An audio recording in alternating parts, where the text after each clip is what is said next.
And good morning, we're live. Hey, there are actually people in this motherfucker. Y'all been waiting for 19 minutes. Hey. Sorry for the wait there, everybody. We had a couple technical issues that we had to work our way through. But we are live, and this is Morning Ritual. I'm one of your hosts, Anita. My pronouns are she, they. And down here... Oh, that's my turn. Yeah, I'm the other one. I'm Noir. I'm tired. I go by he. I was about to say also go by he. Okay, wow. Reboot. Hi, I'm Noir. I go by he. Let's get to the guest because this is a train wreck. Markus, tell us about yourself.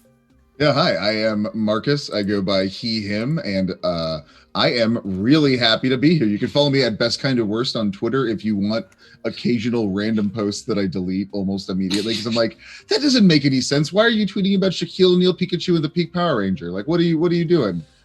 Well, okay. Now I'm curious. Yeah. There are questions. When I was a kid, I had a very vivid imagination and a very specific amount of random garbage toys. Yeah. So I had like a Power Rangers plastic Pokemon toy, and then also I think one of my favorites, which was Shaq from the DC movie Steel. Yes. I had a Shaq from Steel action figure that he would often substitute as one of the main characters in whatever world or realm I was playing. So for instance, in this one, Pikachu was pitching for the New York Yankees, and Shaq from Steel hit a nice, one of those nice dingers over the wall. And right when he was getting to home plate, the Pink Power Ranger from the original Power Rangers super kicked him in the face. So the runs didn't count. Only 3 of the 4 runs didn't count, meaning that Pikachu's team wins. So I have a lot of questions. Oh, please. I've been waiting for this day my whole life. So first things first, do you still have that Steel figure? You might be the only person on Earth that had a Steel figure. Last time I was back home in Arizona for like a few years ago, I was like, I wonder if I can dig that up. Like it's probably still here somewhere. It's gotta be worth something. Like at the very least, it's gotta be worth like me seeing again. Because I wanna know if he's still got like all those Sharpie marks that I accidentally had on him. Because I kept toys in a Sharpie. I didn't know what things were, so I just put toys and then like pencils and Sharpies and stuff in a box that I had by me. So I'm like, yeah, this is like, yeah, Shaq, you rest in with this, the colored pencils and like my eraser heads and stuff. Not eraser head because that's the scary sad movie, but more of like the tops of the erasers. Yeah. Oh my God, there's an unopened 1997 Kenner DC John Henry Steel action figure in Psycho Blast Hammer Shaq on eBay for $30. You know what? The only other thing, I actually would love to see how many toys they made from Steel, because like, is it possible we can get a Ray J toy? Because Ray J was in Steel. And I don't know necessarily why I would want that, but I'm as a completionist now, I think I need to hunt down either a Judd Nelson action figure or a Ray J action figure. Uncle Joe, Richard Roundtree, that could be a good one too. I think when I get $30 to spare, I'm actually gonna buy this action figure. Do you have the link for this? Because I would also like. Don't worry about. I'm not gonna bid. Don't worry. No, absolutely. I'll even go so far as to put this in chat. So like, maybe our audience here, if they're feeling froggy, they can go ahead and get themselves a Shaquille O'Neal Steel action figure. I don't know if you got the one. I got the one with the purple pants. That was the one that I had. The purple pants? Yeah, the purple pants. They have that one. It's all the way, it's down. That one's $8. Oh, I see it. So see, that's the one I actually want. I'm just using it to dress. I'm gonna dress myself like this from now on. There you go. Sorry, that's not eBay Canada, but you can do this. eBay Canada? Is it legal for me to look at? Yes. Okay. But there is in package with the purple pants and the attachable steel armor. Oh my gosh. My favorite thing about the attachable steel armor, that shit was gone when I was a kid. I opened the package and like I never saw like anything beyond maybe like the cod piece and the hammer for the first couple of years, and then by that point he became the number one wrestler in my promotion, the number one ball player in the league. He also even fought, I'm pretty sure he fought Super Saiyan Vegeta on top of my shower once. So like this John Henry I got more use out of this action figure than I think the entire film Steel got out of anything. We got to rekindle these. Like, let's talk about the movie Steel for a second, though. Mm-hmm. Somebody went, let's make a superhero movie where the superhero has a secret identity, and the person we're gonna cast is 7'3" Shaquille O'Neal. Like, nobody will put that secret identity together. He's so tall. Just like any other tall guy in this city. If a cop can't figure out who's Steel, like, I don't know who it could be. Just giant, like never. I kind of wish that they wouldn't frame movies for Shaquille O'Neal. Like Shaquille O'Neal gets to exist and he just gets to be above the frame anytime he does something, and we just never address him. He still gets paid the exact same amount for appearances and everything, but we just need to frame it like short. I'm not short. I'm sorry to tell you this. I've never experienced this before, so I'm not going to make fun of anyone short. But I think I would love if someone was like, you know what, tall people don't deserve to be on camera, like a DP or something who's like, you know what, I'm not going any higher than my actual height. I'm waiting for the short king revolution, the short king queens and non-binary badasses. The short king regents. I'm waiting for us to revolt against the tall oppression that we have suffered. I'm so sick of having drawers that I can't reach in my kitchen. Stop it. This is why we have to work together, because I don't like those drawers being so high up that I don't like reaching also, and I'm tall. Like it's not fun. We should actually stop reaching, all of us. We should no more reaching. Stop. I'm sick of it. Well, it's like accessible heights. Like I've long, I don't like Inspector Gadget. I want to say I don't get along with him as a man or a person, and I don't agree with his values. But his theme song is a bop, though. Oh, of course, but he didn't write it. Like that's the thing, he didn't write it. So like I don't want to give him credit for it. But it's the thing about Inspector Gadget that I always really, really related to, or that related more like wanted to, is like I love the idea of the extendo arms. Like I want to get that over there. And extend those legs, my dude. Yeah, you could just go. It's like Inuyasha, where like Inuyasha just like bounds across the stuff, but like you could have this like long, windy leg and just really scare people as you're going over the hills of Ireland for some reason. I swear, if any series needed a grim dark reboot, it's Inspector Gadget. Wasn't there a College Humor sketch about that or something? I don't know, but if it exists, I want to see it. Because I think you're right. I'm pretty sure I'm getting now this exact kind of like flash of this. So this has to exist. See, but then it might be a Mandela effect, which like the more I read about Mandela effects, the more I get scared. Oh yeah. That's the closest thing to like I don't believe in anything. No, I get that's the closest I come to cosmic horror, the Mandela effect, where it's like, I have no grasp over what the truth of reality is in this instance. I now get that. I think did I find it? No, I didn't find it. So there was a College Humor one with I think it was College Humor with Don Cheadle as evil Captain Planet. Evil Captain Planet. And it's got one of my favorite lines. They're like, I heard you went insane. He's like, I heard you were broccolis, and turns him into like a bunch of broccoli. I don't know why. I heard you were broccolis is just I want to get that tattooed on my body. Like I not just because I'm very pro broccoli. I am pro broccoli. I'm going to have broccoli after this call. I'm going to have broccoli after the stream. I like broccoli because it feels like I'm deforesting just the tiniest woodland.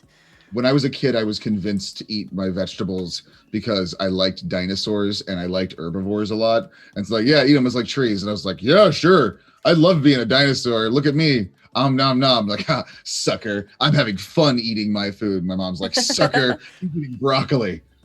I can only tolerate broccoli if it's uncooked. Like cooked broccoli is the grossest thing on the planet to me. Oh, really? Oh my Really? god, it's the same thing with cooked carrots. Oh, Don't do that shit. I'm a big fan of raw carrots. Yeah, I need that I'll shit. chomp on 'em. I need that shit raw. So how about you, Anita? What's your favorite raw vegetable?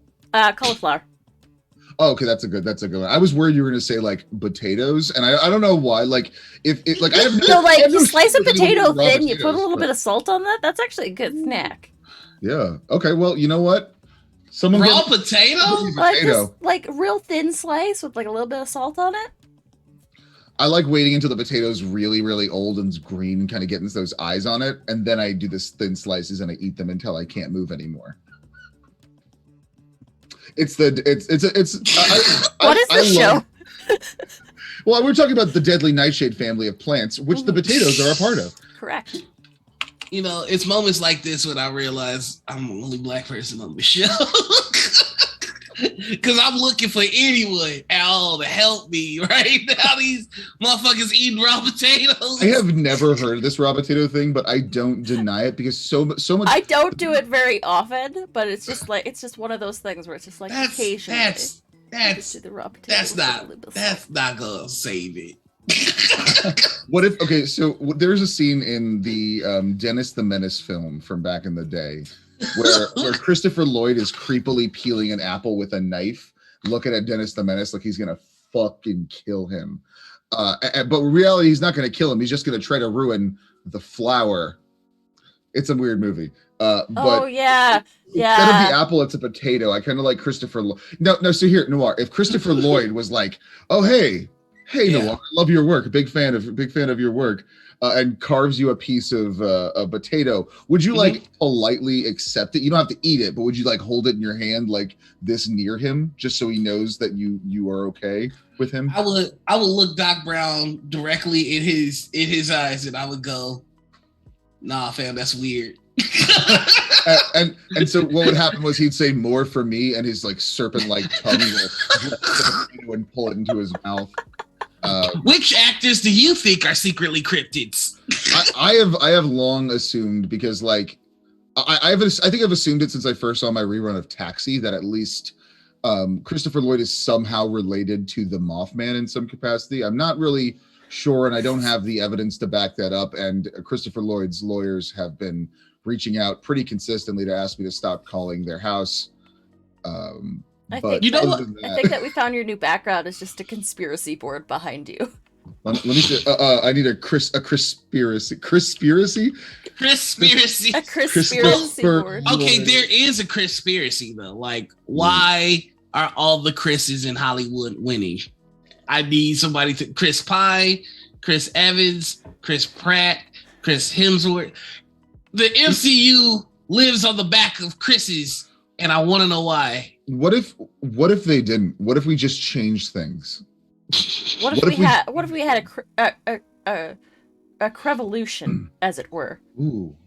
So if we were to, what is the name to overtake the Chris's? Like if we had to we had to pick a new name. Like, well, see, the thing with Chris is like it like is. sorry. Oh, sorry, I didn't mean to cut you off. No, you're good. I want to set you up very well for this. So imagine like all the Disney people are like meeting and they're spinning the wheel of the next name that it pops up on. And I'm kind of curious, if they were to spin it for both of you, what would be the new name that took over the Chris's when Disney said, "Oh, this is the name of power that we will use to make our money and convince people things are good"? Jerome. Okay. Or Jermaine. Oh, I like Jermaine. Why don't we go specifically? I would love if everyone was named after one of Jermaine Jackson's kids, Jer Majesty. Like Jer Majesty is my favorite name of all time.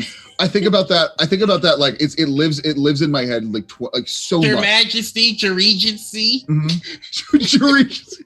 It's like I don't have the ability to name anyone after that. So I like Jerome. Jerome is the next thing. So we're gonna have all these Jeromes in the new Marvel movies. Anita, how about you? You got something? Ooh. I'm trying to think of like a good name. Yeah. A good name. You know, like with my luck, Disney will still find a white Jermaine. Just all white Jermaines. I'm like, God damn it, they avoided my trap. Blue Pointer suggested Taika. Oh, that would be pretty funny, actually. That would be great. Oops, I think I'm going to go with Joseph Gordon-Looper. That's the official first name everyone needs. Joseph Gordon-Looper Montgomery. One could word. Go across. Yeah, absolutely. It would be no spelled. Spaces. Yeah, I'm going to type it into chat so everyone can see it. Oh wait, hold on, I'm in trouble. No, I'm not. Okay. I'm like how. Gotta make sure. I'm like, how spicy are we trying to go with today's episode? You know what? Yeah, I'm changing my name. The name that I'm picking now is Jesus Christ. Okay, I would love start. Well, okay. So have you seen? There's a show, and I forgot the actual gentleman who created it, but there's a show. It's on Netflix. It's I think you should leave. But it's I've heard of that show. There is literally a bit where like this whole trailer plays, and it's like this mindless action movie. It looks like this like normal kind of, you know, you get an older actor in it and he's playing the action star and he's going through shit. It's just kind of ridiculous. But the guy looks like Santa Claus the entire trailer.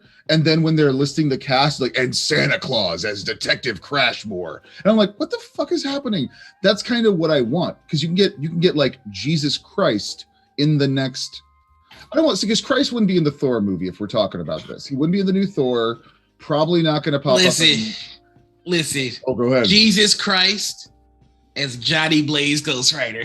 Okay, so is he still? I do think it needs to retain. If he does that, he does need to pee fire. Yes. Retain that scene from the first or the second movie. I don't. The Nicolas Cage Ghost Rider movies weren't bad. They really weren't bad. I mean, they're bad, but they're not bad. They're bad in the way that only Nicolas Cage can achieve. Oh yeah, which is like a bad that has good flavor. Like, oh yeah, you know, like Malort. Yes, that's exactly it. That's exactly it. Oh my God, that's exactly it. It's perfect. He's perfect. That's such a specific reference, and I'm happy I got to be here for it. Nicolas Cage is the Malort of actors. Nobody goes to see a Nicolas Cage movie because it's good. They go to see a Nicolas Cage movie because he's crazy. Because you're gonna get, it's one of those things where you're gonna get a weird performance out of it one way or another. So like if you luck out and the movie's great, awesome. If you don't, it's like this is a weird thing. Let's be honest. If you ask Nicolas Cage, he would 100% try and fight your dad. Yeah, absolutely. I would actually ask him to fight my dad. Like I like fuck my dad. Pay good money to see Nicolas Cage fuck my dad up. Honestly, I feel like he's just leaving money on the table, not offering this service.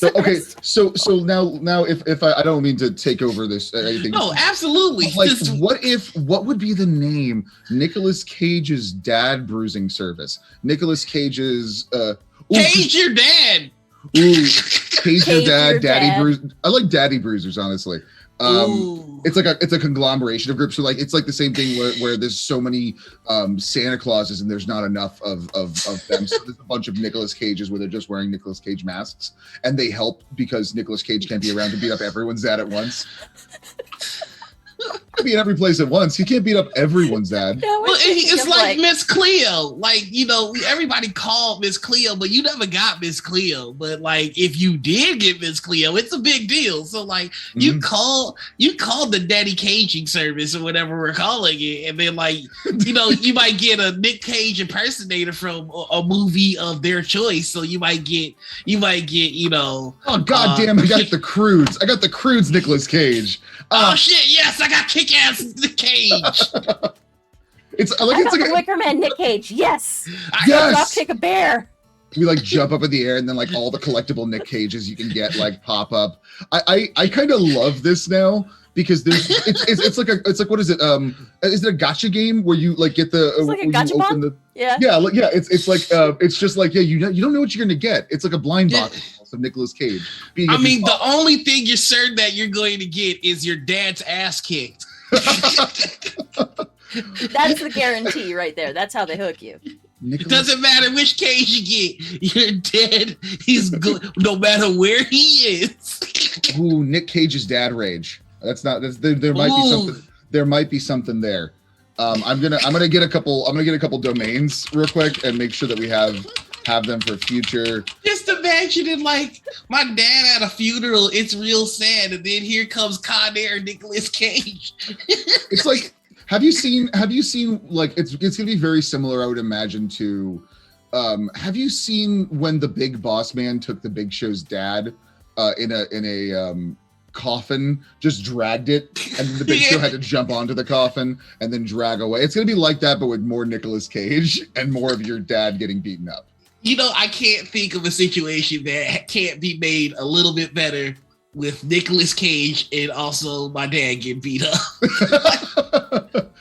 That's honestly, cheers to that. Okay, this is awesome, but what about those who need a mom throwdown? Ooh. Okay. I mean, I kind of feel like Nicolas Cage is one of those dudes that could beat up your mom and nobody would say anything. I'm trying to think of someone who I can be like, okay, not only imposing to most moms, like what is someone who could really somebody who fuck up somebody's mom. Yeah, not only fuck up someone's mom, but make a whole business out of it. Like Nicolas Cage has this whole like model running where he's just you call him up. It's like the old like 1-800 number. You call it up and you might get Cage, like you said.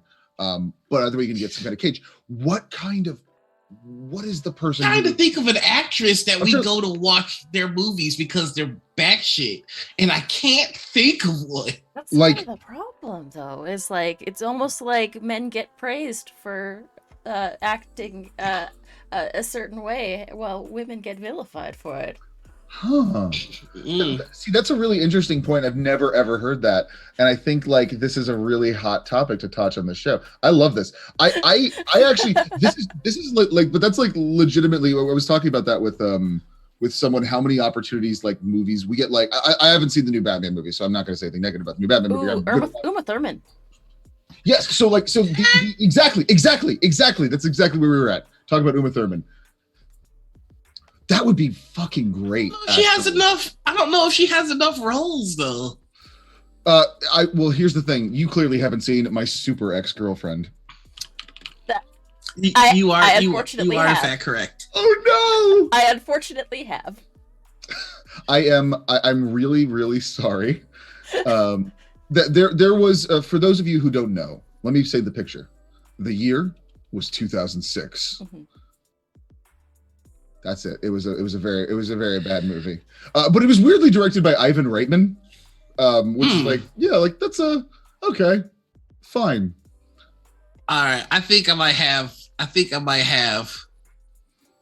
a couple of candidates for somebody to just come along and it just beat up people's mom.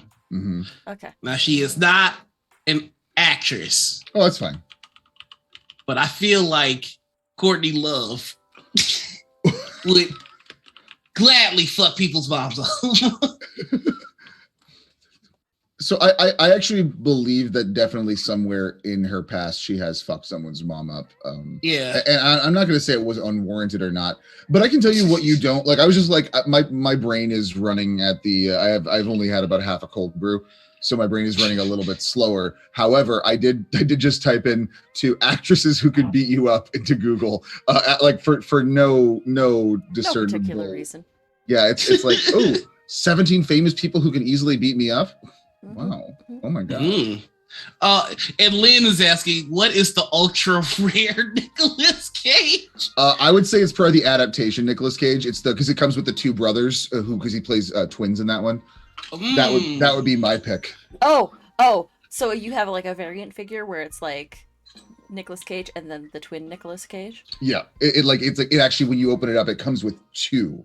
They're So connected. They're holding hands, or they're holding a screenplay, and they're fighting over a screenplay. That's what's happening. So I feel like the ultra rare Nicolas Cage would be when it's actually Nicolas Cage. So we're getting like a bunch of Nicolas Cage. Like, there's actually a Nicolas Cage movie that just came out where he plays himself.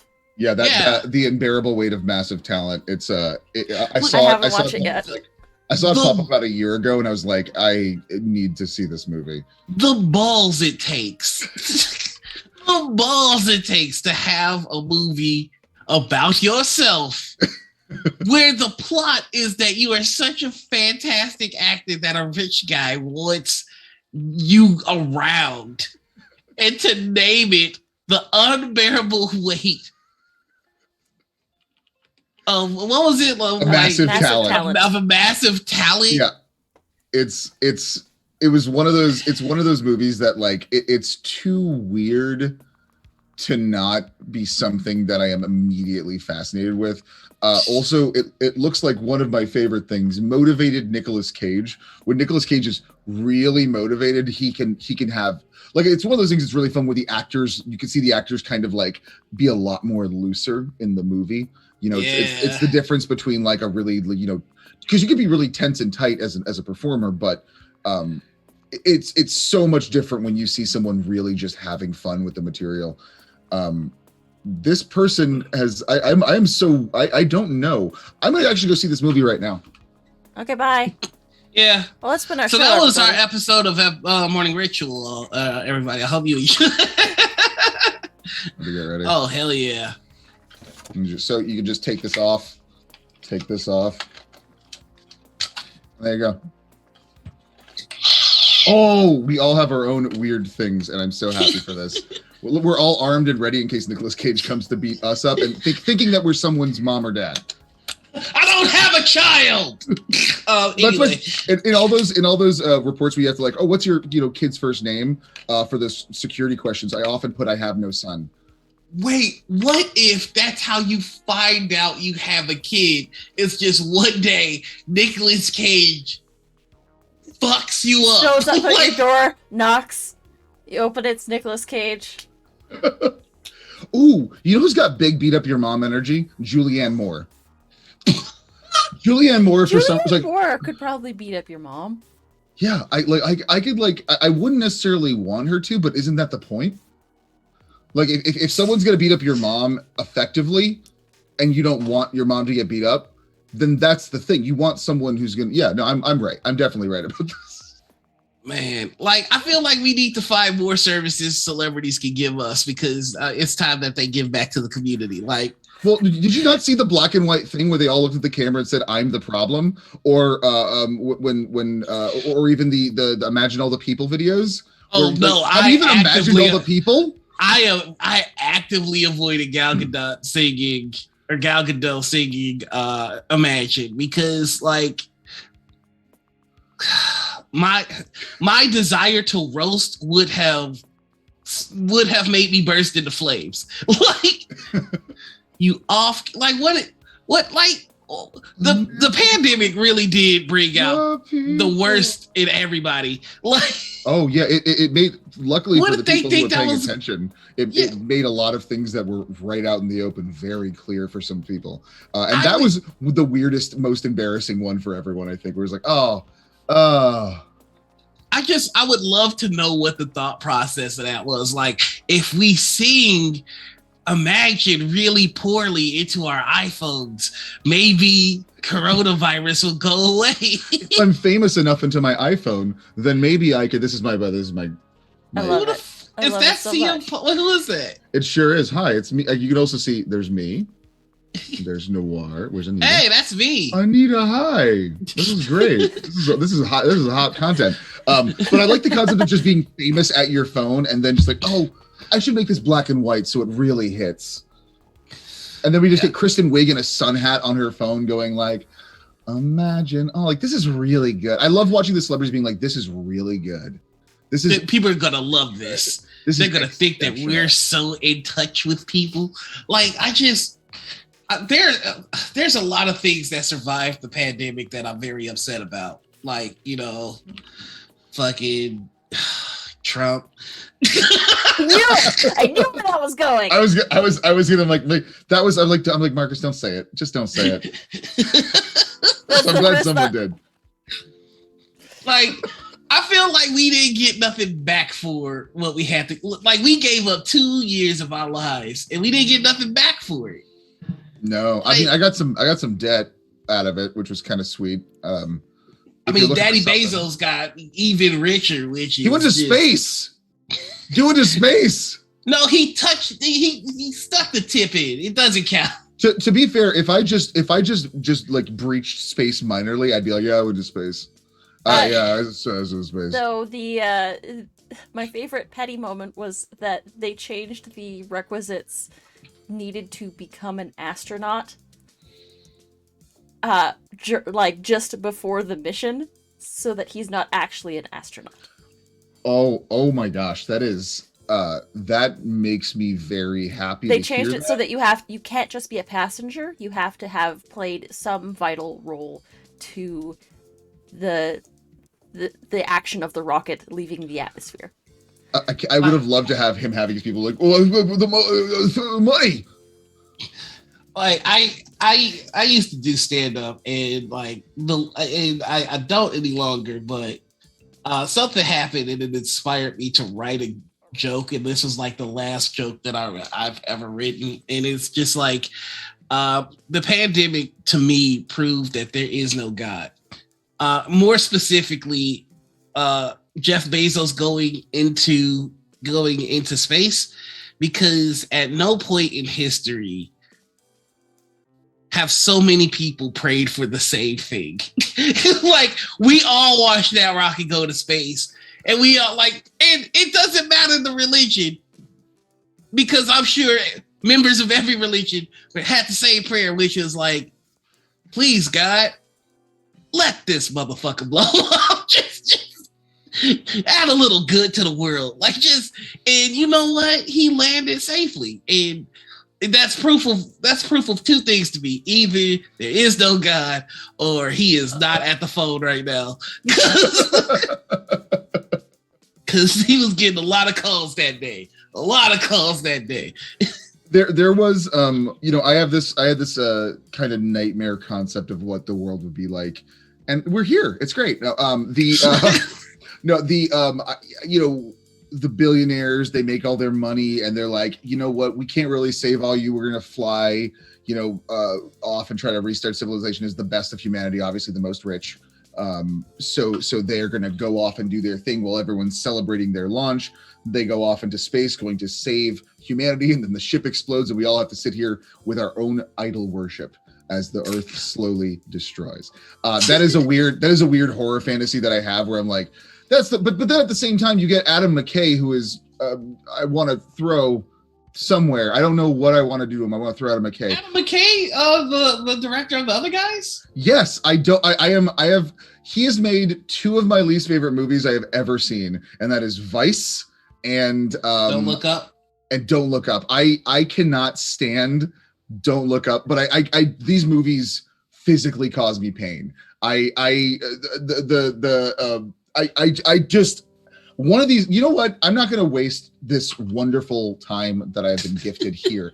I'm going to have to actually set up a stream about Adam McKay, because if I set up a stream about Adam McKay, I don't have to write a 20-page script and film and edit a video essay about it. So I'm just going to do a live, we're just taking down Adam McKay. Come find me on my channel sometime. I want to join you in this.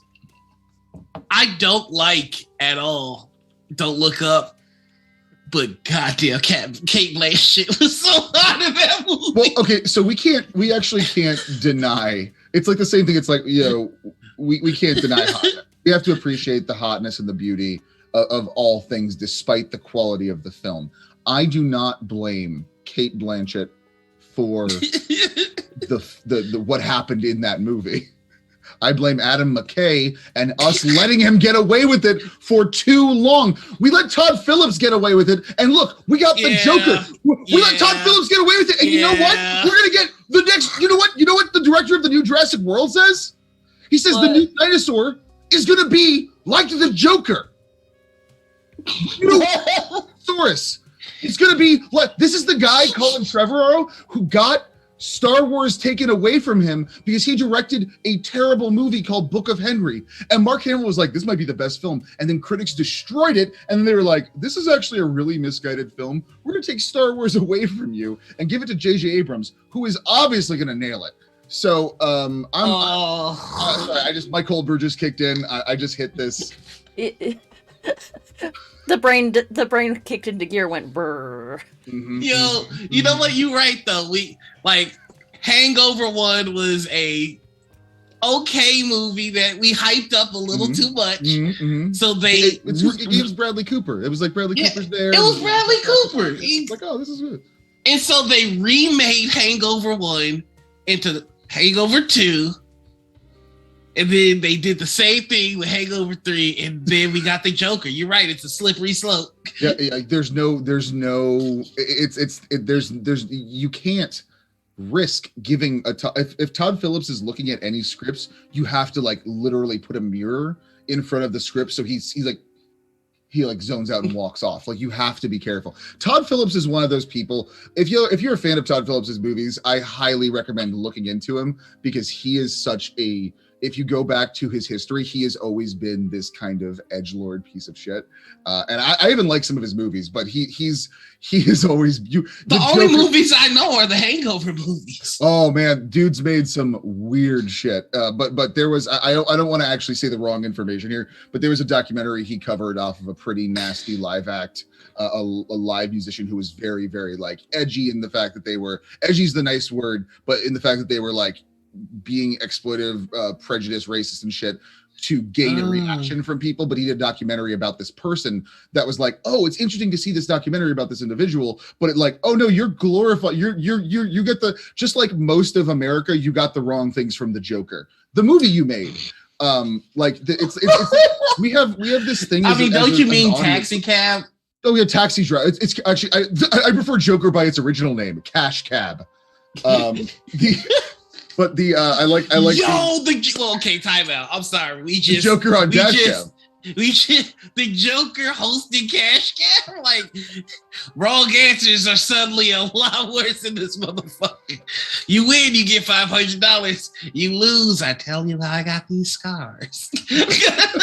I was just gonna say, like, you lose and the cabin seals off and gets filled with Joker toxin. Ooh. Oh, that's kind of fun because then you just get to be in the back and smiling on camera. I mean, well, they already got Batman villains going on Twitch, so we might as well just. Listen. Listen. Oh, I'm sorry, but slight spoiler for the Batman.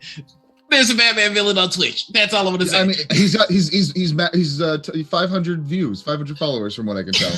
Like, I that's the one thing where, like, I stand by this. I know so little about this Batman movie, because I found the perfect way of just ignoring any information about anything. It's just like, oh yeah, just don't talk to people. It's like, oh, you don't have to worry about spoilers if you don't like look or talk. That was one thing that, like, no, that was the one thing that was like the least realistic thing, is the fact that he's got 500 followers and they all watch his streams. Damn. Well, I mean, for the people that are in the audience actually watching, I'm very curious. Could we mobilize you to help us attack Gotham? Well, well, chat, answer the question. Yeah, chat. Would you, yes or no? Blink. Would you attack Gotham for morning ritual? Would you attack Gotham for morning ritual? Or at the least, like, Bloodhaven? Hey, we got Lord in. And like Lord can single-handedly fuck up most people. So yeah. True. I just realized, Anita, I love your shirt. Thank you.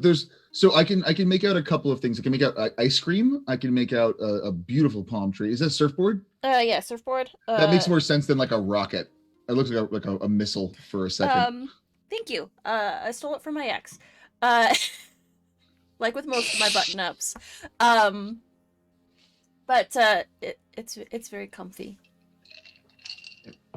and stylish, Okay. and I've wanted to channel the springtime/summertime vibes, despite the fact that it has been snowing for the past 3 days. Oh gosh.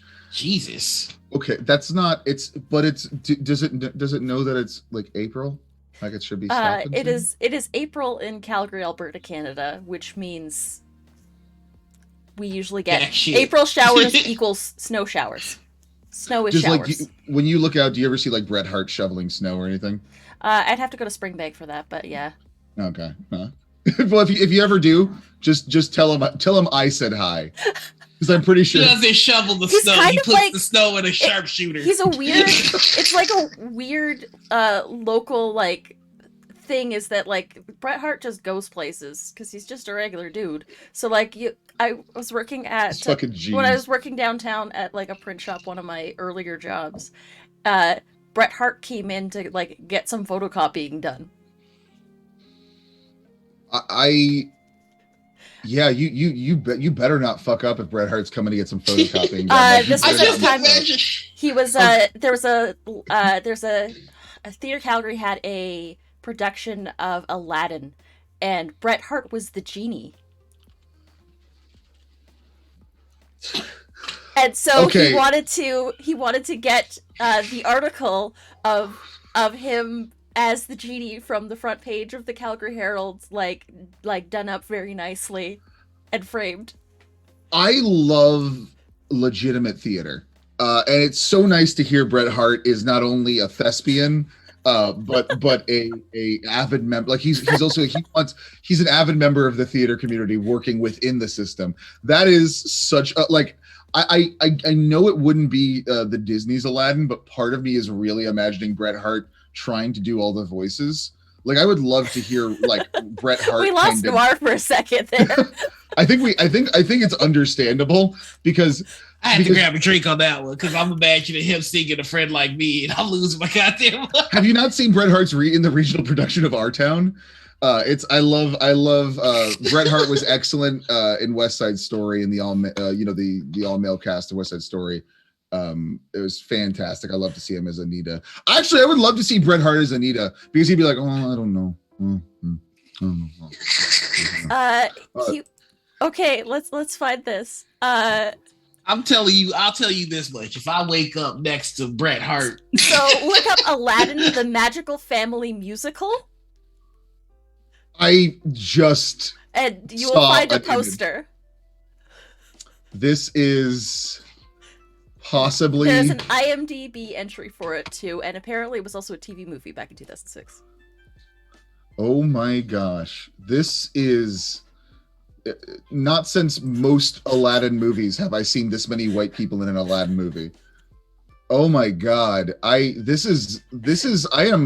am so obsessed with this because Bret Hart actually doesn't look out of place in these images. he really doesn't though. Like I kind of love wish this he part. kept his fanny pack because he always had a fanny pack on when you Yeah. ever see him running around stuff.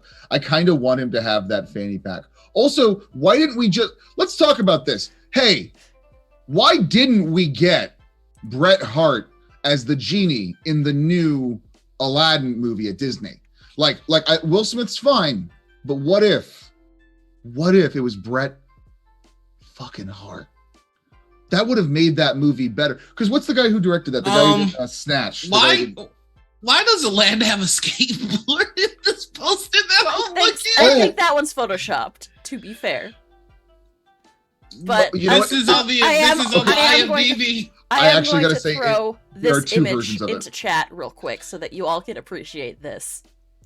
I unfortunately found an image of The Miz on Dancing with the Stars as the genie, which is probably something I did not actually want or need to see. No. So I'm gonna drop this in the. I'm not dropping this in the Twitch chat because I love and respect you all. I'm dropping this in the Zoom chat because I want everyone here to suffer with me. Oh no. Oh gosh, so Bret Hart played the genie. Yes. I am. Oh no!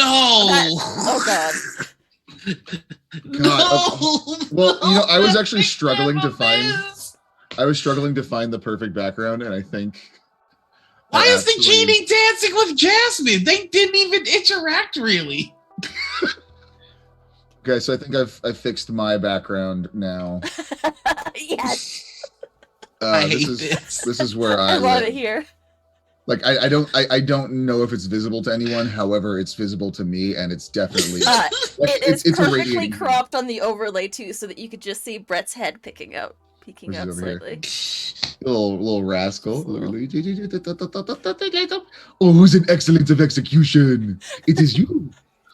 I think actually Bret Hart is the person. Oh, I am now. I cannot stop thinking about Bret Hart in Disney's Aladdin. There are so many possibilities. In Aladdin, not Disney's Aladdin. This is Aladdin, the Magical Family musical. Which is actually where Aladdin has a fucking skateboard for some reason. Well, have you ever? Okay, so if you ever run in through the streets of Agrabah, you gotta make sure you do some sick kick flips before the guards get you. Plus, like if Bret Hart's. Oh man, I actually kind of I have a song in my head, and I've had it ever since Gilbert Gottfried passed away, and it's just from Aladdin 2: Return of Jafar, but for some reason Bret Hart's singing that in my head now. Sorry, Anita, go ahead. No, you're good. I'm just wondering why the hell this has a 7.3 out of 10 on IMDb. Well, have you seen it? It's a masterpiece. I hate this. I hate everything about this. So the greatest thing about this is I'm actually going to try to find a review of this. I think we learned. So have you ever? So are you familiar with the? I'm a bit of a wrestling fan. But are you familiar with the Big Show, the Big Show's show that he had on Netflix for like a brief period of time a couple of years ago? I am not. Yeah, I never watched it, but I am aware of it. It's an incredibly Florida show, if that makes sense to you. It's a very, very weird Florida show. But one of my favorite reviews of any media of all time comes from that movie, which was there's a kid on the show who JJ, little kid, very funny. It's all the funny lines. It's fine. But like this show, it was a 1 out of 10. No choke slams. JJ was dank though. And I think about that review like once a week. 1 out of 10, no choke slams. JJ was dank though. I wonder, but that means that there is a metric that this user might have. I wonder what the worth of one choke slam would be on the 1 to 10 point system. Like that's the kind of shit. I don't need Roger Ebert telling me what to do. I need how many. Listen, I gotta tell you, I watched The Matrix. That movie is clean for choke slams. Clean for. I love this. I love this. Hurt it. Hurt the movies. I'm a big fan of killing your not killing your darlings, killing your heroes. So please kill it. I love that I was able to introduce this to you. I am actually not sure that this doesn't like I need to get all of my money together because I want to make this happen again. And I think we're closer than ever to like Bret Hart being like, yeah, I'm ready. I got the itch again. I read David Fincher instead of David Finley as the person who made this. I'm like, David Fincher did not direct this. When did he direct this? 2006, so this is before Zodiac? Doubtful. I don't know that I can comfortably live in a world where I could just accidentally run into Bret Hart. I think I have to be in a certain mindset to just see Bret Hart. Like I can't. Very nice. For example, he's very nice. He's Canadian, of course he is. That's a given. But it's just like I can't go out for my morning coffee and like oh man, like go to your local Tim's and run into Bret Hart. Well, if you go to like your local Tim's, you never know because he might just start like if you're there, you might start limb work. You know, you'll never get home. You'll have to limp all the way. I cannot believe there's a character named Princess Jacuzzi in Aladdin Aladdin the Skate and Powerful. That would be my return for, because I'm going to add the skate to it. Aladdin, instead of Oz the Great and Powerful, it's going to be Aladdin the Skate and Powerful, and it's still going to be a magical family musical. Bret Hart's actually going to play Aladdin this time. So we're going to kickstart this. We've got the crowdfunding campaign started. I'm building the Indiegogo right now. I mean, this is bringing us back to the very first episode of Morning Ritual, where it's just like, why don't we just take famous plays and just cast wrestlers in them? That's where we got Alexander Slamilton from. Yeah, let's just do Hamilton with all wrestlers. I've long thought Lin-Manuel Miranda should get in the ring and like finally put his money where his mouth is. So like, it is. I cannot. I like Slamilton. Slamilton works really well for me because I think it's going to be a nice crossover success. We might be able to make some good money off of that. Would the person that he like. Okay, now, Slamilton. I'm trying to think of other musicals that would really apply to like musicals and movies and plays. One of those. What are they called? The songless musicals that are on the theaters. What is it called? The song, not the song plays, but the other ones. Musicals. The Susical, well, all MMA fighters.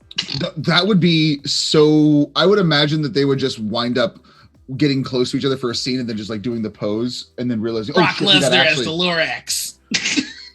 There's two people who could play the Lorax: Danny DeVito and Brock Lesnar. I'm gonna to prove to you there are only two people. I feel like Brock Lesnar is the dick evolved version of Danny DeVito, and I can't explain why. I actually, I'm the trash man. This is a picture.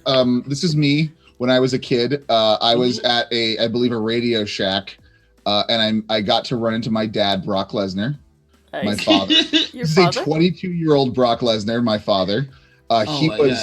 He was so impossibly hungover when I met him as like a 13, 14-year-old kid, and he was just like, don't say anything to me, kid. Brock Lesnar is also a secret Canadian. He has a farm in Saskatchewan. Yeah, he lives. What the fuck? He's a Canadian. No, you actually. I believe him and Sami Zayn were once discussing how they're Canadian alpha males. Yeah, he has a farm in Saskatchewan. I'm so sick of these motherfucking He's an American Canadians expat, but disappearing. he moved up into Saskatchewan. He bought a farm, and that's what he does when he takes time off from the WWE. He goes and he tends to his farm in Saskatchewan. I like to imagine he just like punches trees out there for fun. Yeah, remember Radio Shacks? I still found. I think I found a couple of. It's probably closed down, but in Seattle there was a Radio Shack when I moved up here, and I'm like, I haven't seen you in decades, man. They haven't heard the word since like the only Radio Shack I've seen since 2009 was probably in Modesto or Turlock, California. Not a real place. I mean, I just with Canadians though, especially the secret Canadians, I feel like, you know, I'm gonna wake up one day and then I'm gonna realize that I was Canadian the whole time, and like I'm 20. You do the 23andMe DNA test. That's like, oh, you're 100% Canadian. We had no. I don't even know. We didn't even have a metric for that. It just happened. Yeah. No, it's like the maple leaf comes out. Like instead of wow, that's not even. Oh, that all of a sudden you're cooking in the kitchen. You cut yourself. You like just put your finger in your mouth, just like get that little bit off it, and you're like, is that maple syrup? Secret Canadians, the board game. You might be on to something there, Rashadi. Sleeper Canadians. There are certain phrases that you can use to activate Canadian sleeper agents. I will say this much.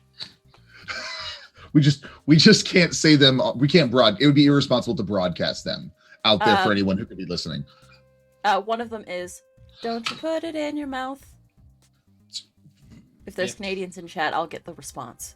I do that. Like, what would happen is when you say that, the eyes blink like in Men in Black 2. It's like. There's no Canadians in chat. We're good. We're safe for now. Say them, Anita.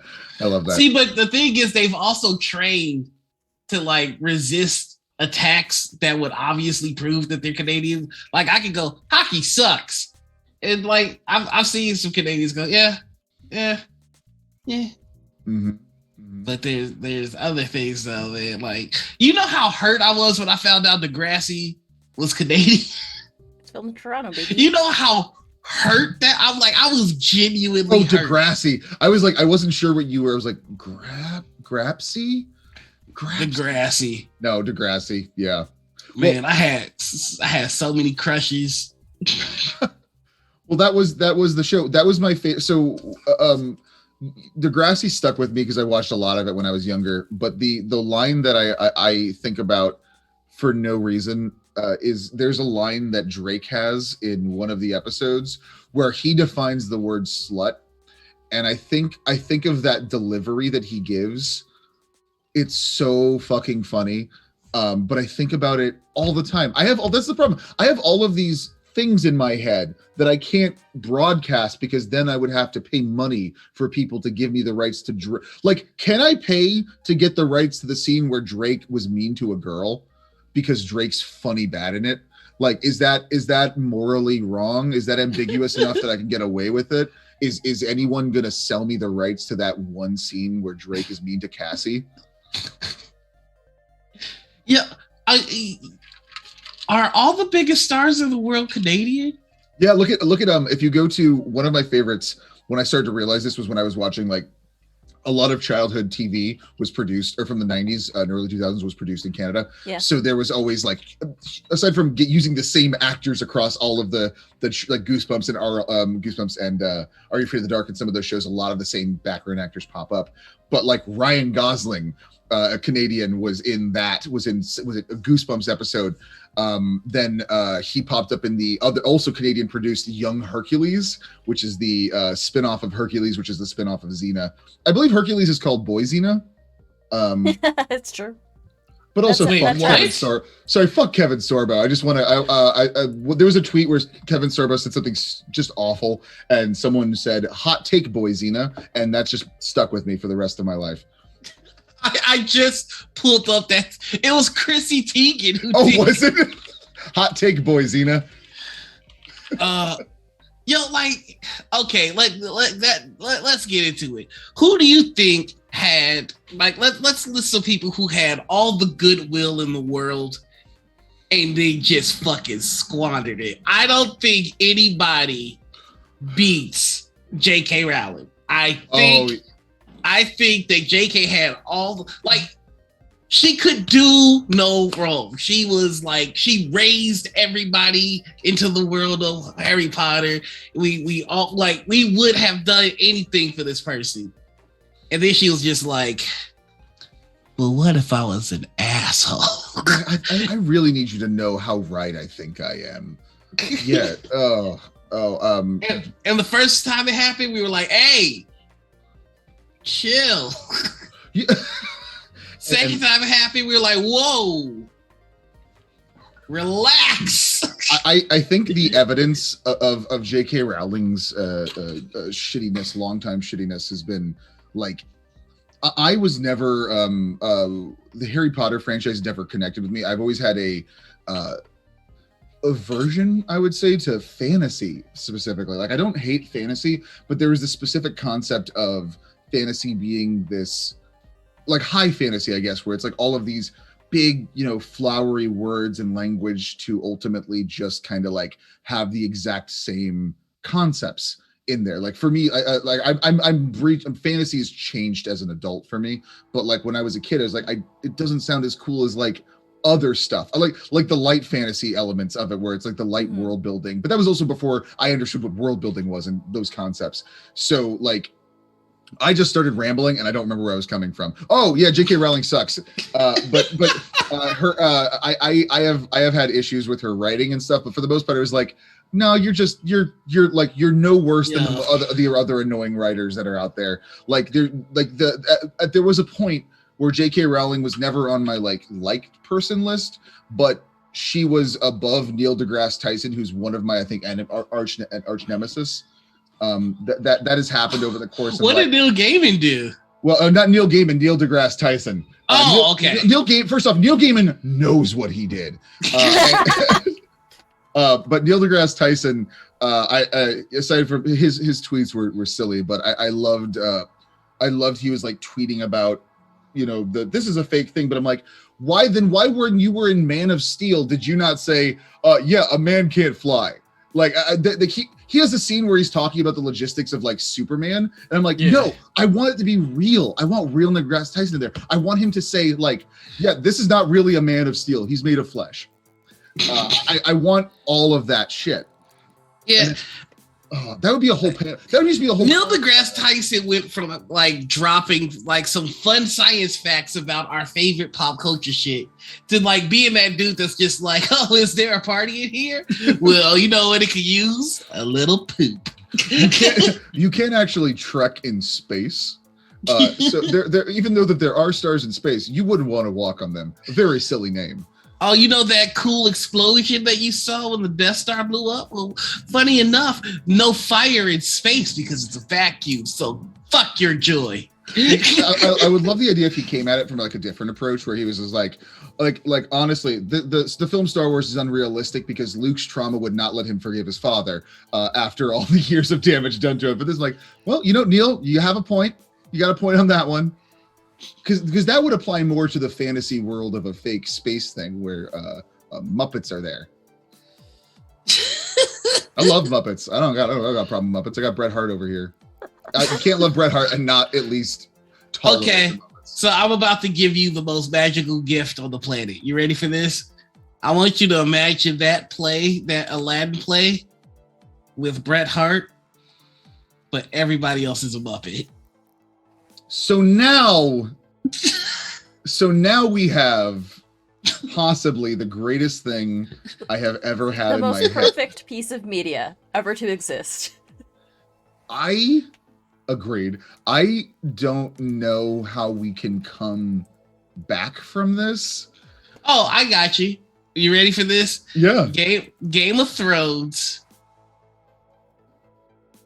I know it's ending sucked, but just bear with me. Oh yeah. All of the Starks played by Muppets. All of the Lannisters played by wrestlers. It would be very funny to watch like Kurt with one of the Muppets like fall out a window slowly at the end. No! Just like woo, floating. The flailing arms all the way down. I like this plan actually. This might be how we get HBO to reboot the Game of Thrones for us. Shout out to Game of Thrones because we finally have another show that we were just like so angry we just cut off, like How I Met Your Mother. Like there's finally another show, and those shows are the exact same problem. I will fight to the death of this. How I Met Your Mother and Game of Thrones have the exact same problem. And we just should never watch them again. Or, no, I don't. Please watch what you like, but nah, fuck that. We should never. Like they got bored. Both series just got bored with it. We're just like, all right, let's fucking wrap it up. Let's wrap it up. The weird thing too is when the shows had kind of natural directions that the characters were taking, straying from the game plan of the books and the game plan of whatever their concept for the ending of How I Met Your Mother was, and they wound up just being like, you know what? No, fuck the fact that these characters have developed. We had a plan, and we're just gonna force. It's like when people were like changing the ending of their TV shows because someone on Reddit guessed a twist, so they changed 2 bad endings of the show. Like as a creator, you probably shouldn't be watching that element of it. You shouldn't be worried about that specific thing. Because it's like, yes, this doesn't make any sense, but I swerved the fan base. Like, make something good first before you. So I am silently kind of doing a catch up of all the shows I've been told are amazing. And right now I'm watching Fringe. Oh, Fringe is everybody good. Everybody tells me like Fringe is amazing, and like first Fringe. I remember first Fringe. season is meh. The next the first season of any show is generally like they're trying to find their footing and find like where their like niche is. Yeah. I mean, there's only one good aspect of this show. from what I've seen, and that's Walter, the crazy scientist guy. Walter's great. Everything else is fucking kind of garbage. I actually don't know the plot of this movie or this show. So I am looking it up right now. Yeah, Fringe is basically your cop drama, your cop procedural. J.J. Abrams basically made the X-Files. Yeah, Okay. Oh, and it's got Lance Reddick. I love seeing Lance pop up and stuff. Yeah. That's just a personal shout out. Like, I know Lance Reddick, and no one watching Lance Reddick is watching. I just like Lance Reddick a lot. He's in a lot of video games. He's a very fine actor, got a great face and a great voice. And like, he's so cool with his fan base too, because there is this guy on Twitter that was just like, if I get like 10,000 retweets, can we get Lance Reddick to give me a voicemail like as his Destiny character? And he got the 10,000 retweets, and Lance Reddick gave him a fucking voicemail. Oh, that's incredible. I'm actually now just on Lance Reddick's Twitter, and I'm just watching filming a bunch of dogs. He's just filming a bunch of dogs watching a movie on the couch with him. I'm like, yeah, that's the content I'd subscribe for. Do you have like a Patreon, Lance? He does not need a Patreon. That man has got money. He's in everything. It's true. God, I wish I had money. He's even in Horizon Zero Dawn, or the new Horizon game. Really? Jesus. Yeah. I also too wish I had money, because that's like the weirdest thing is, like, I didn't know this. You kind of need money to exist. Oh yeah, Meghan Markle was also in Fringe. Whoa. Okay, I'm going to Fringe's IMDb now. This is too. The Duchess was in. Yeah, and Chadwick Boseman was in it too. Jesus. Fuck. Yeah. It's like when you look at the first like couple of seasons of Black Mirror and you look at the actors in it, you're like, oh yeah, I guess all those people are super famous now. Yeah. Like, I love going back and watching old shows and seeing like the actors on the upping, like, you know, like when they're still coming up. Yeah. And it's just like, yeah, I feel that. I want to be on the up part, but I do love the coming up part. That part's fun. Yeah, I do want to be. I hope somebody looks back at my old stuff one day and goes, wow, I can't believe he did that. I can't believe he would stoop so low as to do this. Oh, that's the thing I'd like. If I ever stoop so low, I want people to know. I don't want to surprise anyone. I want like it's gonna be a gradual stoop so low. It'd be like, oh, can you get any lower? Because I don't want that surprise. I don't want that shock. It's like when you jump into a cold pool in the winter and it just like stops your heart for a second. That's basically what I want to avoid. So I'm just gonna start sucking at an incremental rate over time. And then everyone's prepared for my eventual downfall. It's like not the rise and fall. It's like the fall of Markus. See, hey, you were talking about actors who were on Black Mirror, and I just remembered. You remember the episode of Black Mirror where the mayor of London or whatever had to fuck a pig? Sorry, let's talk about the pilot for Black Mirror. The pilot for Black Mirror. The first episode of Black Mirror. Oh, that's the pilot? Yes. Ends with the prime minister, to save a princess, having to have sex with a dead pig. That is the first episode of Black Mirror, right. And I was not able to recover. Television series. I have not been able to watch. I've watched I've watched two other episodes of Black Mirror, and that's it. I love that show so much. But yeah, the actor that played the prime minister. I don't know if you've seen the trailer for A24's new movie Men. Yes. But that's him. Like, he plays all the men in that movie, and all the men are real creepy. Yeah. So if you've seen Annihilation, the director of Annihilation is the guy who's directing this new movie Men. I highly recommend looking at this trailer that Noir's talking about if you haven't seen it. It's so good. It is literally a woman is moving out of a town to get over the loss of her loved one, and every man in this town is the same actor in a different amount of makeup, like different. I was like, is it the same guy a couple of times? Then it was on I'm not going to talk about it. Go check it out. This looks really cool. It's so good. It actually looks like it might be one of the next horror movies that are great. It's creepy as shit. I want to watch Everything Everywhere All at Once. Yes. I haven't had the courage to go to a movie theater, but I want to see that. That's my first one. So I have a problem where if people hype up or like get super invested in something like real fast out of nowhere, I immediately lose interest. I get kind of angry. Like, okay, I get that this is good. Please shut the fuck up about it. Or flag means death. Like, so that's one of them. Everything, everywhere, all at once is the other one. Like, and I know that at some point I might watch them if the hype dies down. But if the hype remains, it's just going to be a Studio Ghibli situation where everybody's like, but you have to watch it. And I'm like, no!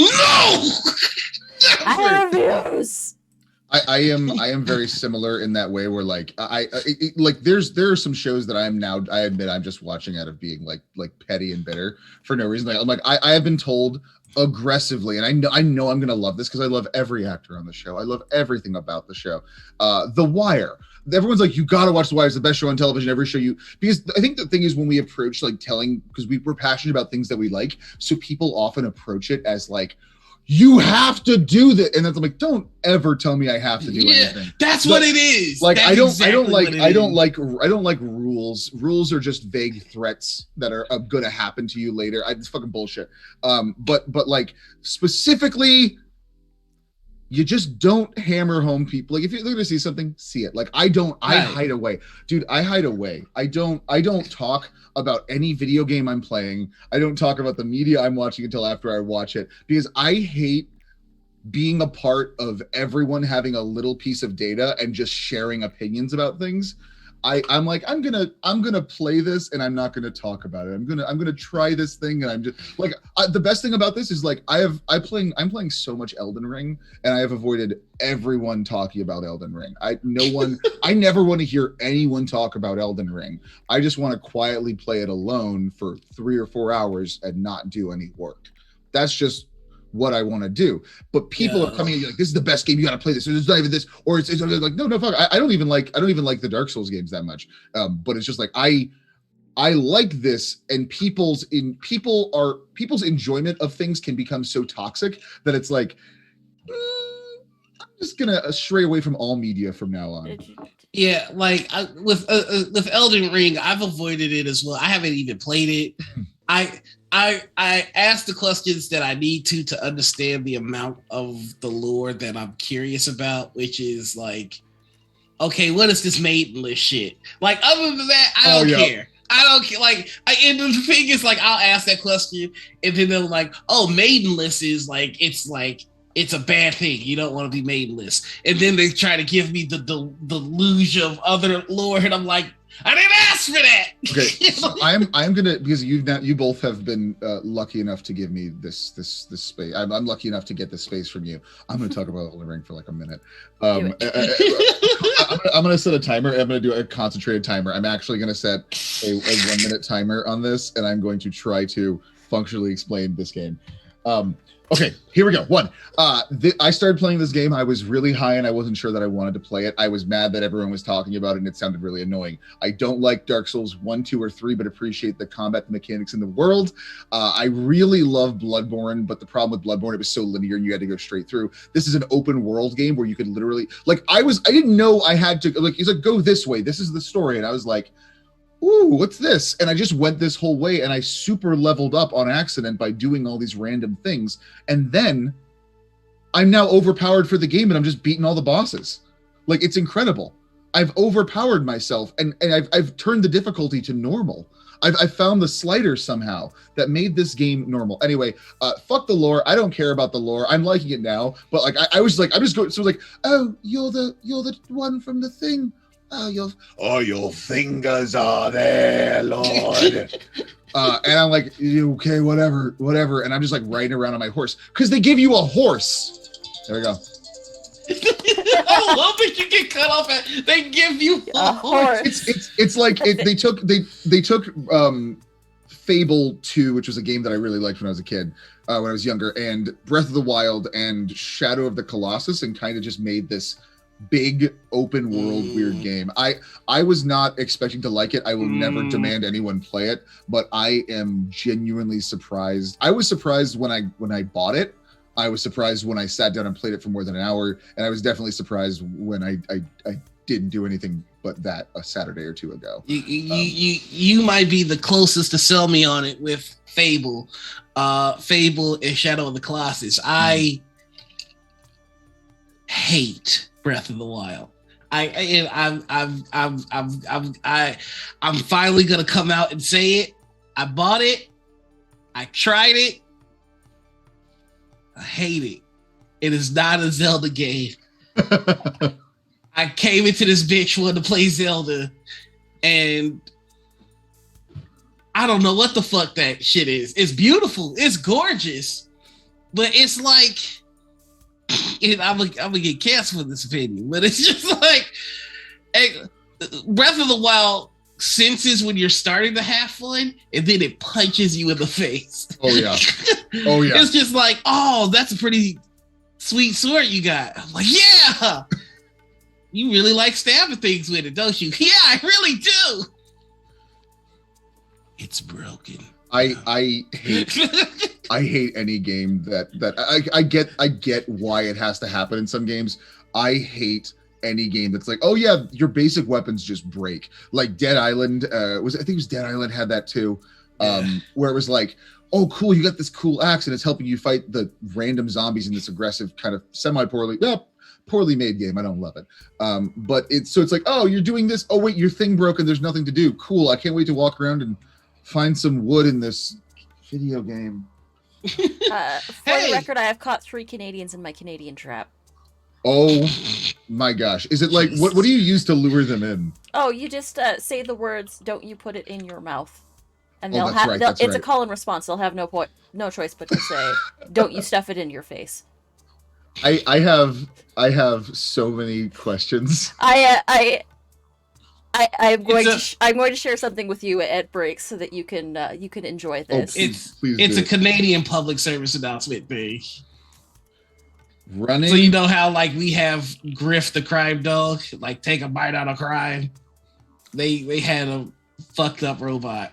No, this isn't the robot. This is the fucked up puppets. The robot is Astar, a robot from Planet Danger. He can put his arm back on. Astar, the robot from Planet Danger. He can put his arm back on. You can't, so play safe. I can't put his arm back on? He can put his arm back on. But I can't. You can't. It says, I can put my arm back on. You can't, so play safe. Oh, I can't put my arm back on. Yes. I'm like, how dare you stop me from putting his arm back on? Okay. I am going to put his arm back on. I didn't want to know any of this. This is in my head against my will. This is what happens when you date a Canadian. You get Give a call and introduced. response. You get introduced. I said the link is in the chat. I just listened to him. Just listening to this. What the fuck is this?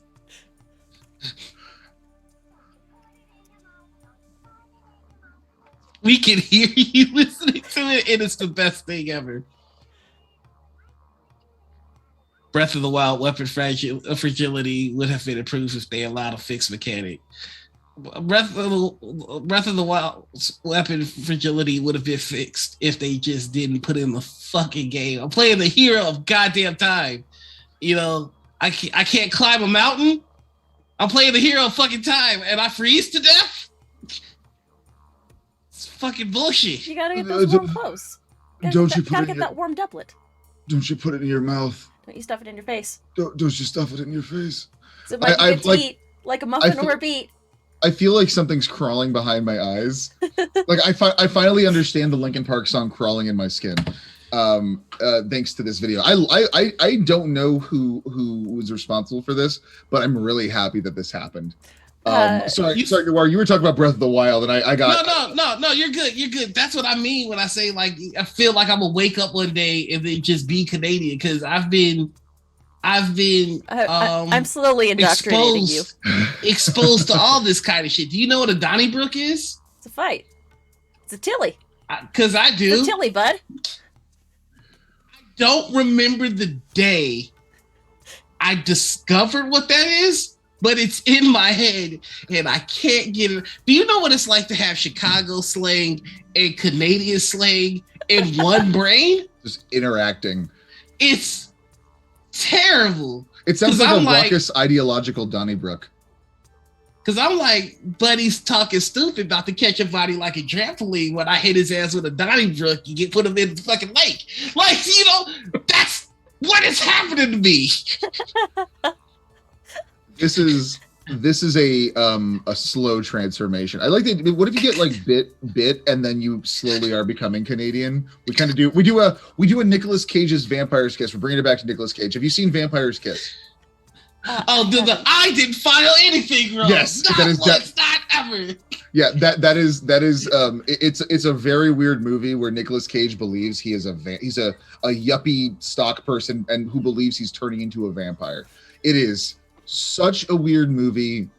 I've watched it 3 times, and that's why I fully understand Breath of the Wild. See, I just tied it all together. I had to tie it all together. Beautiful. I love this so much. I am a radioactive Canadian. Have you been bit, Noir? Yeah. You have to tell us we're on stream. Yeah, I have in fact been bit, and I think I'll slowly turn it a little bit Canadian without any of the benefits of their healthcare. Yeah, I was like healthcare. Yeah, that would be. I mean, if I got bit by a Canadian and suddenly I could go to the doctor for free, I'd be pretty stoked about that. But instead, I just kind of want to watch hockey, and I can point out any time a movie is actually in Toronto now. Well, it's really actually, I found that this is a really good trick for those of you who are film nerds, and you like when you watch a lot of movies, the joke is that you can tell that Toronto is used to replace a lot of different cities. But the real way you can tell is my favorite. If you look at the Toronto Tower, you can see Drake sitting up there every single time, and that is how you can tell that the movies. That's how I knew. That's how I knew. That is his favorite perch. It's true. Yeah, he actually won't get down sometimes. Six. That's all he shouts just from the top, and you could just hear it echoing throughout the city. Like what time is it? Fuck is the 6 anyway? Okay. Drake the 6th. So the 6, the reason why it's a nickname for Toronto is because the area code, both of the area codes for the city of Toronto have 6 in it. So it's 416 or 647. Okay, so when I was starting to type this, because you got here way before me, so you actually gave the valuable, important answer to the question. What I have when I typed in Drake is Drake left or right handed? With there's a space. There's 2 spaces between handed. So I'm gonna find this out right now. Drake did coin the term the 6 as really? As the unofficial, allegedly, according to Urban Dictionary. I could not confirm one way or the other. It might have been someone else in the Toronto scene, but Drake took credit for it. I feel like Kevin Sorbo is Canada's fault. Let me check. Well, definitely, like was it Robin Thicke is? Robin Thicke is our fault. Yeah, we his dad Alan did not do enough for that child. Yeah. Poor Alan. Hold on, let me see. Fucking Alan. Ew. He is of Norwegian descent. But he's from Minnesota, which is Canada Light. He's from Minnesota, and Hercules was filmed in Australia. Yeah, and he's also just a big old asshole. I mean, he is, but I was hoping that he was a Canadian asshole, but he's not. I can tell you, I feel like a Canadian asshole would not star in God's Not Dead 2. I don't know why. Or maybe the Santa Suit, which is about a lawsuit because he's an atheist lawyer. He plays a lot of atheists. Because remember, the main villain of Christian movies are atheists. Atheists, so obviously, yes. Are always like atheists, and the good people are usually people who just don't. Hey, yo, I didn't know he voiced Hercules in God of War 3. That makes me want to play God of War 3 because you get to beat Hercules to death. Kevin Sorbo. Well, hold on. This might work because now I'm going to loop this in. I'm going to pay Nicolas Cage to beat up Kevin Sorbo. I'm going to tell him Kevin Sorbo's my dad. Celebrity Fight Club. Yeah, it's like, hey, And then when I actually figured this out, because you know, like when you bring in the snakes to kill the rodents, and then you get them to kill the snakes, then you got to bring in the gorillas to kill the snakes. You got to bring in the wolves to get the gorillas. It's like that, but you know, I'm gonna activate Nicolas Cage to wipe out Kevin Sorbo. But then when Nicolas Cage becomes too powerful, because it's Highlander rules, he absorbs his enemies. I'm going to send him to his grave. Unfortunately, he's going to fight my real dad, my birth dad, Brock Lesnar. Brock Lesnar's the final solution. Yeah, he is going to absolutely destroy. Like, he is going to take care of the Nicolas Cage problem. Unfortunately, so goodbye. Yeah, I'm on Kevin Sorbo's website right now because somebody has to. Sorry. And right now he's offered 25% off on his cameo. So if you want to have a cameo from Kevin Sorbo, I already have an unfortunate picture of me standing next to Kevin Sorbo. Ooh. This exists on the internet.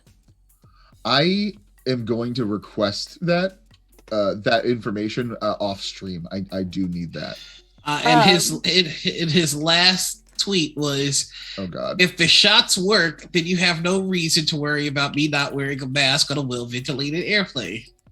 Kevin Sorbo is one of my favorite things. He proves that you don't have to know anything to say words, and he's always been a good source of that.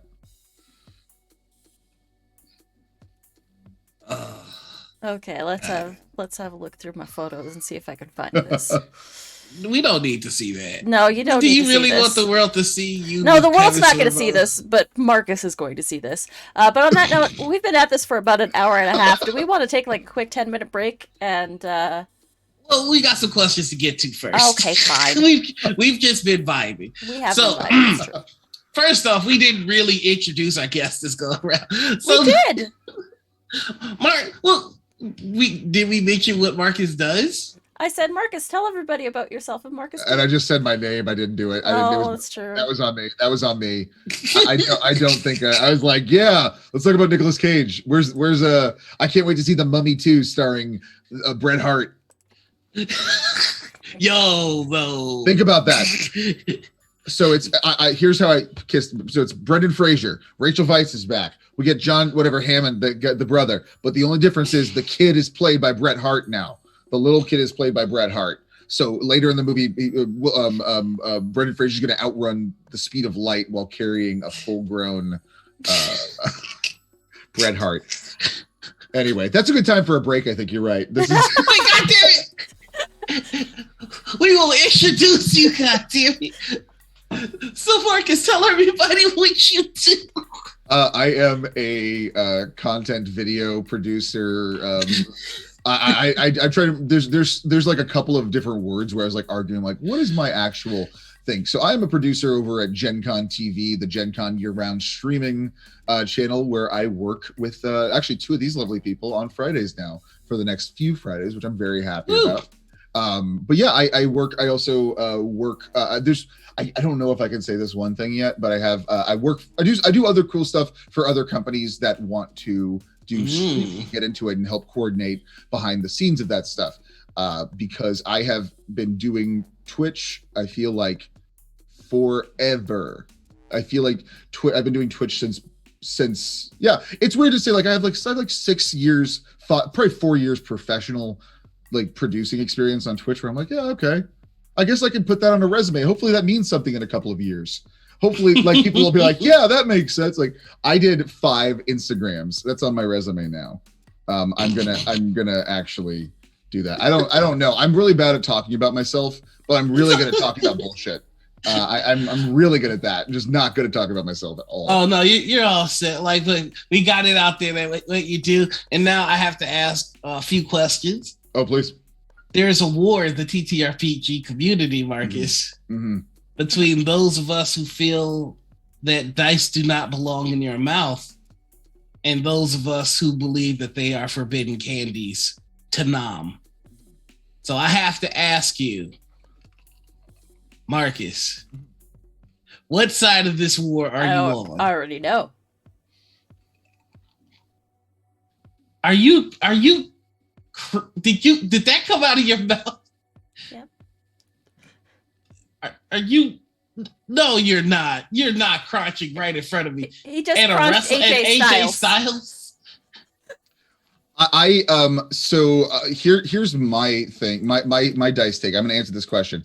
I don't care.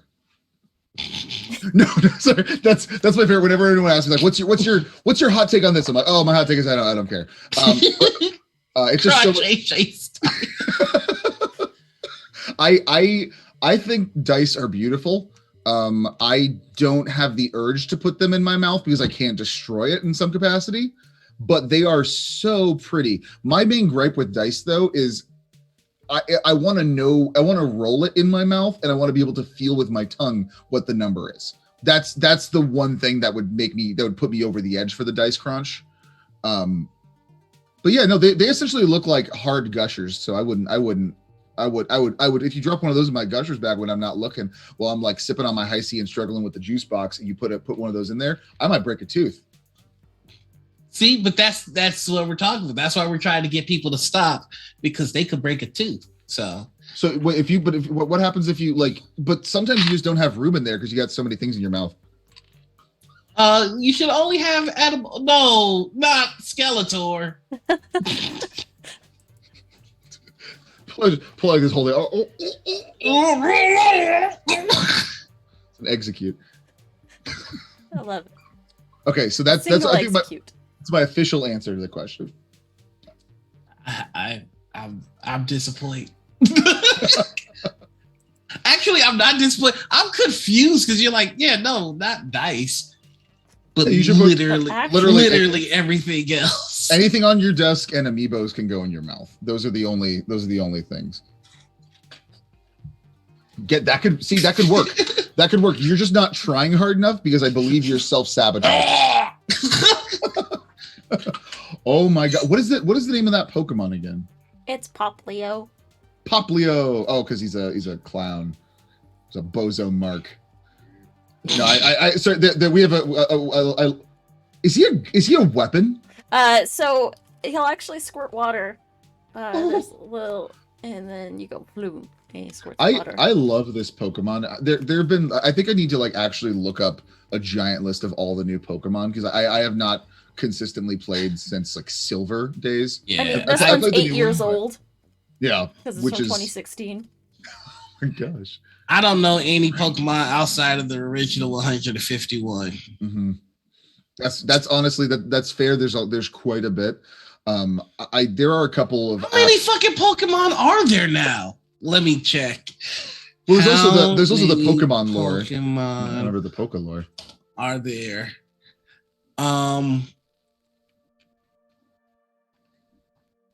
Why am I getting a bunch of different answers? AJ says it's like 800 plus. 5,000, no. 5 million. 5 million. That's the how many Pokemon are there? Yo, how many Pokemon are there? If you type into Google, yo, how many Pokemon are there, you might actually get it. 898. I think that's a little too many. I wish there was like 894. I think that would be good for me, personally. All right, so Gen 1 had 151. Gen 2 has 100. Gen 3 has 135. Gen 4 has 107. Gen 5 has 156. Gen 6, 72. Gen 7, 86. Gen 8, 89. Bringing our total to 898 Pokemon. I'm on Bulbapedia right now. And this is like the list of confirmed Pokemon. We're at 908 because we have the starters from Scarlet and Violet. Oh, that's right. It's too many Pokemon. You can't catch them all. Can we get rid of like? I think some Pokemon gotta go extinct, yo. Like a little snap, like just a little. We don't need Mr. Mime no more. No, we've like I think if Mr. Mime were to like live out his days on a ranch chopping wood and then a helicopter comes and he's like, I told you I was done with that life. Like I'd buy a Mr. Mime as an action star maybe if like he retired. Mr. Mime. Yeah, because if we get Mr. Mime and replace Mr. Mime with all with We replaced Liam Neeson with Mr. Mime. Movies are fine again. Like we're fine. We got them. Let's see. We could get rid of Mr. Mime, Jinx, Scyther. You're not gonna get rid of Scyther. How are you gonna give someone a hug? Scyther. I like Scyther because Scyther doesn't deserve to exist, but does. I think the only Pokemon we really need are Charizard and Pikachu. And Pokemon, my favorite. Yeah, my favorite Pokemon. I want to keep referring to Pikachu God. as Pokemon, like I just misunderstood the whole thing. What up? Oh no, I just did the grandpa thing where I called a particular Pokemon. Charizard is basic as fuck. Can we get Who's Your Kid out of the chat? So we're just gonna do a quick timeout. Yeah, let's get Let's get them on out of here. And then Reason, you will say for 600 you don't seconds. You don't talk know spicy what you did. about the spiciest Pokemon. Yeah, there he is. There he Shiny is. Charizard. Oh, that was the first thing I ever stole. Pokemon cards. The shiny Charizard was the first thing you ever stole. Yeah, I stole $50 out of my dad's wallet to buy it from a kid at school. The first thing I ever stole were Michael Jordan stickers from a factory discounted store where I put all the Michael Jordan stickers on my stomach. And then I was like, this is fun. And then I walked out and my mom was like, you stole. And I was like, I stole. And then I was like, oh, I didn't get caught really. So I accidentally stole a bunch of stuff from the local convenience store. Like I accidentally stole snacks, like which is on snacks. brand for me. I was like, did you steal like gas? It was Twinkies. Okay. I went to the store, I put the stuff on the counter, and I was like, oh, I don't have enough for this, so I'll put this stuff back. And then I put the money on the counter and I paid for the stuff that I did buy. But then she bagged the stuff that I couldn't afford. So really it was her fault. Yeah, she tried to sabotage you. That's what I can But tell. then I immediately realized that I hadn't paid for it and I went back and I put the stuff back on the shelves. Oh, that's so cute. So there's your on-brand story for me. What's going on? What's this face for? Oh. I just went to eBay to see how much a first edition base set hollow foil Charizard is. Oh, it's expensive. Oh yeah, it's pretty pricey. I mean, you can talk to Logic. He bought like Logic and Post Malone bought 30 of them. There was someone that ate one. Well, I honestly respect that. The sheer concept of people putting worth on something that is artificially invalued by the company that has the power to limiting it, manufactured scarcity. I believe that the only thing you can truly do is purchase that and then devour the card to show that there are no rules and things only have meaning that we give to them. That's kind of how my weird brain works. I can't think of anything better than doing that. Like, that sounds awesome to me. If I had so much money that there was nothing to do with it, I would throw it back into the economy by buying it from someone and then eating it on camera, live. Yo, somebody sold this shit for $5,000. $5,000 is life-changing money for me. So, like, I want that. Does anyone want to buy a Charizard? I got one right here. Like, I can just, if I can set it to a PDF. Or what do you guys like? You guys like that blockchain thing, right? I could just plug this into a USB, and that's how this works, right? It's not a first edition, though. What if you see Brett in the background of it? What if Brett was in the back? How does this work? Brett. So we're gonna screen cap this with Bret Hart in the background of just the green portions of the foil. And then we're going to mint an NFT of that, and we're going to make bank. Yes, we're going to make so much money. Marchetti's already offered $3.50. Okay, honestly, we started the Charizard fans are just upset that I can defeat it with a bucket of water. Dragon wannabe ass lizard. You don't shut your bitch ass. I don't know what your favorite Pokemon is, but Charizard would quite literally eat it. Well done. Did you really say that to Blue Eyes White Dragon? Yo. I just have apparently I have a bunch of. Oh wait, is this? You know what? The one thing I never approved about. One thing I never approved about Blue Eyes White Dragon is why is he so much stronger than Red Eyes Black Dragon? Oh, it's a Blue Eyes White privilege. Correct. The correct answer. Nora's done. That's I think. Blue Eyes White privilege. I think that's pretty cool. I special summon Blue Eyes White privilege. Yu-Gi-Oh got weird in season 15. It did. I think most shows get weird if they make it all the way to season 15. Mm-hmm. Like, I don't know why The Simpsons are still going. I truly don't. No, have you watched an episode of New Simpsons recently? So the only thing I've been told that the brand new season of The Simpsons is like actually better than it has been for like 2 decades, but that's also like 2 decades of badness. Why did we put up with that? I know watching it a few years ago, it was pretty unbearable. Season 33. Yeah, it's bad. But now Kerry Washington is coming in as a new teacher or whatever. It's weird. Oh, it's interesting. There was an episode that I watched a couple seasons ago called Four Regrettings and a Funeral or something like that. And it was actually a very good episode of The Simpsons. But I think that was the last episode I watched. They're still able to pull out a couple of that's why I'm kind of excited to I'm not going to actively jump out of my way and watch it because it's been going on for far too long. And there have been I don't know if there's ever been a show that has the metric of episodes of quality to like the dip that it had.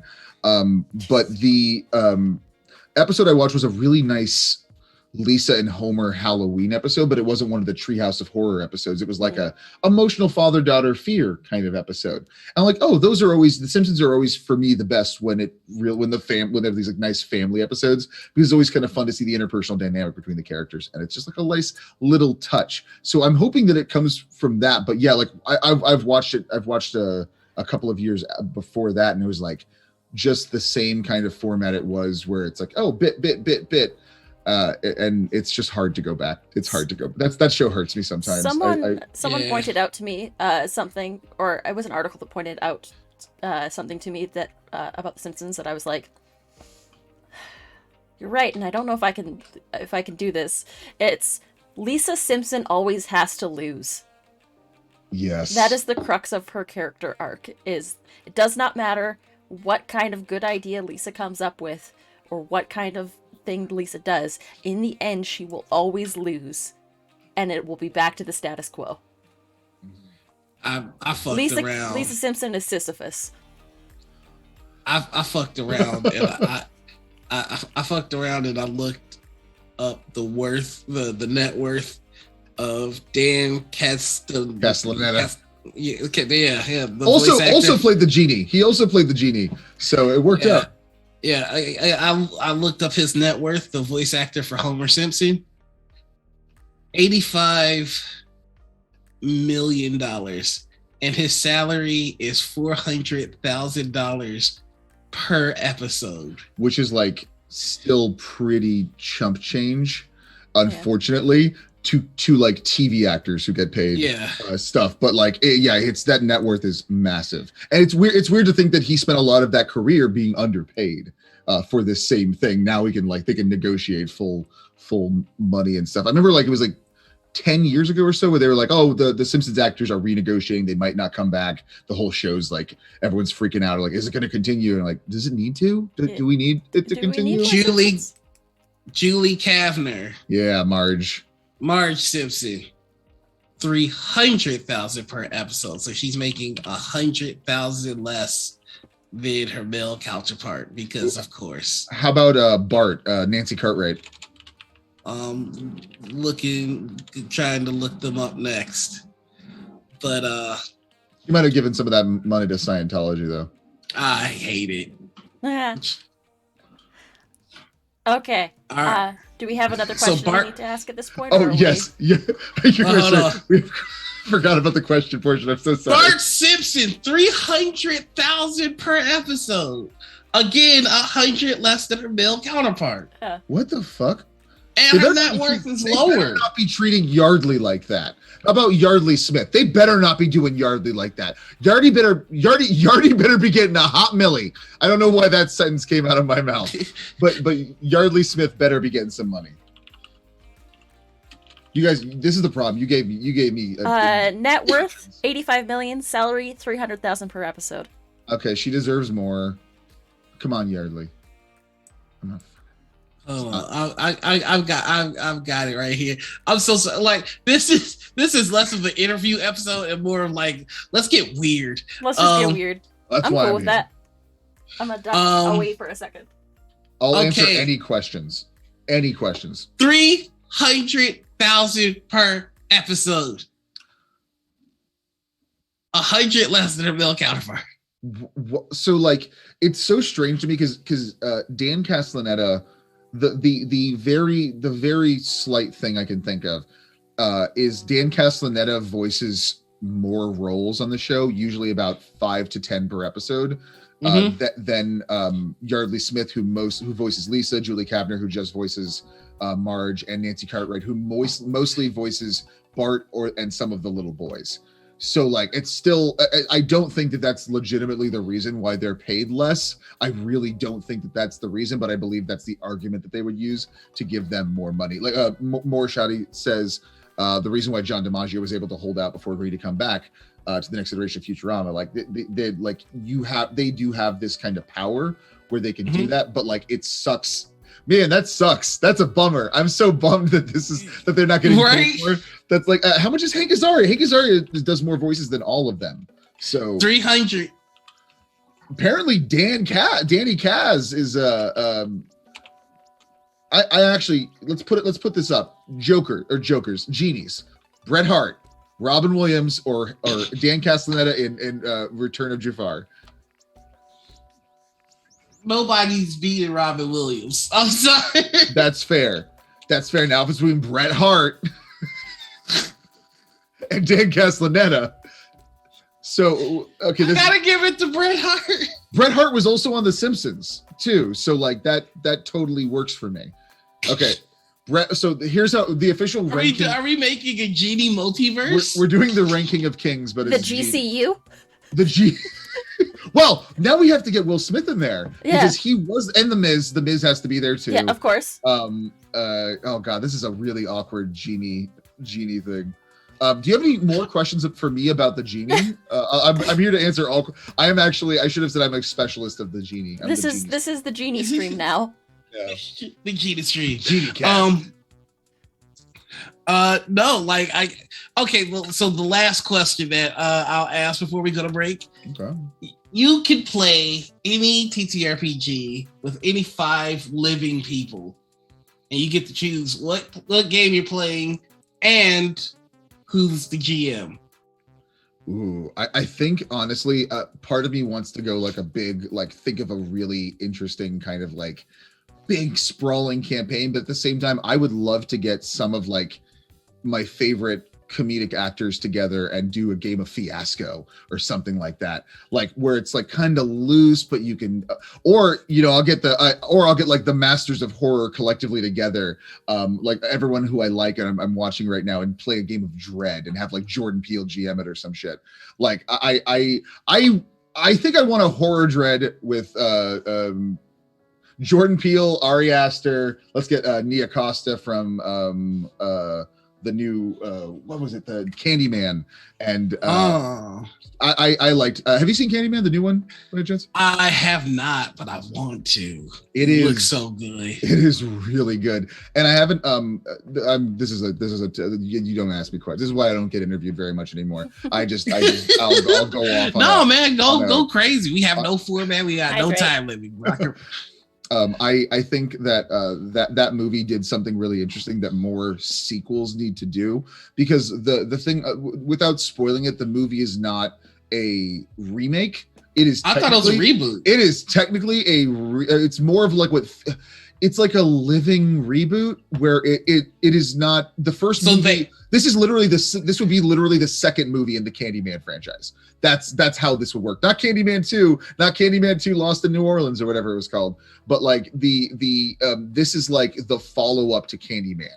So this is the companion of the Candyman. So it has like the first movie is canon in this movie. But everything else is ignored. Not necessarily. It's weird. Like there's not like a big spoiler here for that, but right. I don't want to. I went in not knowing this, but it was really exciting to see a movie that took the history of the franchise, built it into it, and then created something with it instead of. So they explained the reboot through the lore. Yeah, exactly. It's the reboot has a reason because the lore has a reason, and they obviously they changed some things and adjusted some things, but it is gorgeously shot. The performances are incredible. It is like the actual how I forgot who actually filmed it, but the cinematography and the camera work and the sound, incredible. It was one of the few movies that I was like, I am actually going to theaters to see during this like whole pandemic stretch, because the last movie I saw in theaters was on Valentine's Day 2020, and it was Sonic the Hedgehog, and I could not go out like that. Sonic's a good ass movie. I couldn't go out like that. I actually brought someone to Sonic on Valentine's Day, and you ought to be ashamed of yourself. No, I'm kidding. You can get you can get cheeks to Sonic. I firmly believe you can smash the Sonic. Would you head me Sonic real quick over there? Would you just toss me that Sonic? Yeah. Like hey, that. Chad, if your date took you to go see Sonic, would you smash? We all want to know. Why does Sonic have an eye patch? This is one of my old eye patches when I had to. I still have to wear them. So this is one of my old ones. So it's been on Sonic for here. This is a Sonic toy that I had since like 1992. It's a piece of garbage, but it was my childhood favorite toy. Like I literally worth something too. I didn't know how to sew, so when he ripped, I just super glued the arm as a kid. I didn't have a lot of parental supervision. I was what is it called?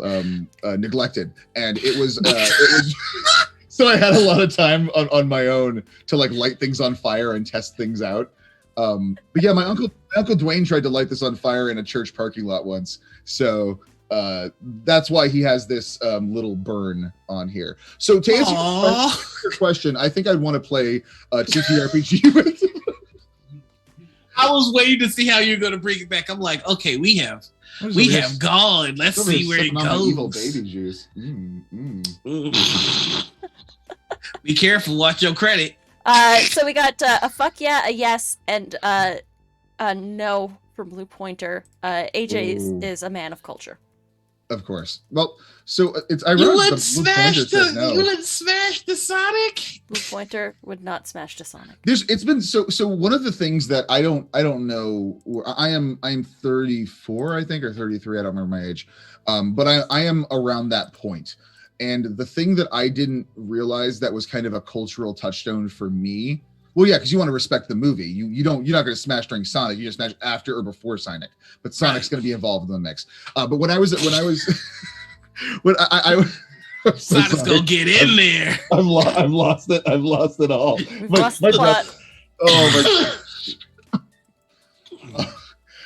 Oh god, what was I even talking about? Oh my! Now I'm just thinking of Sonic and DVD menus. So I don't know if this was a thing, but like my period of time, a lot of DVD menus were just on while making out was happening. Right. So like, because it would always, that was back when, things, it wouldn't be like streaming. You just put the disc in and there'd be the main menu and it would loop over again. Like, I cannot tell you how much I made out to like the Buffy album or the Buffy thing, just like looping. It's like, whoa. Then there's like the montage and then you see it with the steak. Yeah. And it's like, oh yeah. I'm like, that is a very common thing. Weirdly, Barton Fink. If you've ever seen Barton Fink's, I have seen that movie. Yes. Yeah, that was that DVD looping.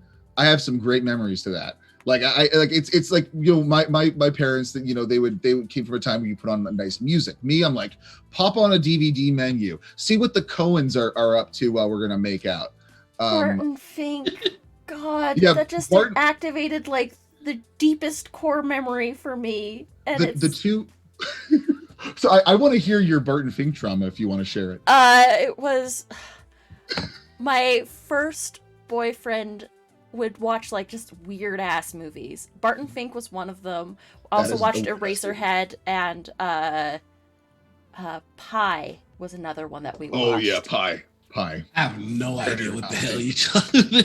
Darren So Aronofsky. yeah, we would just watch like super weird art house movies, and all I have is this memory of John Goodman busting down this door as this entire like hotel bursts into flames and just screaming at friggin' who's the main character in that?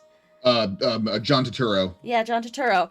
Just screaming at him at the top of the lungs, and I just have a core memory of that for Barton Fink. Also that and the elevator scene at the very beginning of the movie where they say Yes. six 3 times.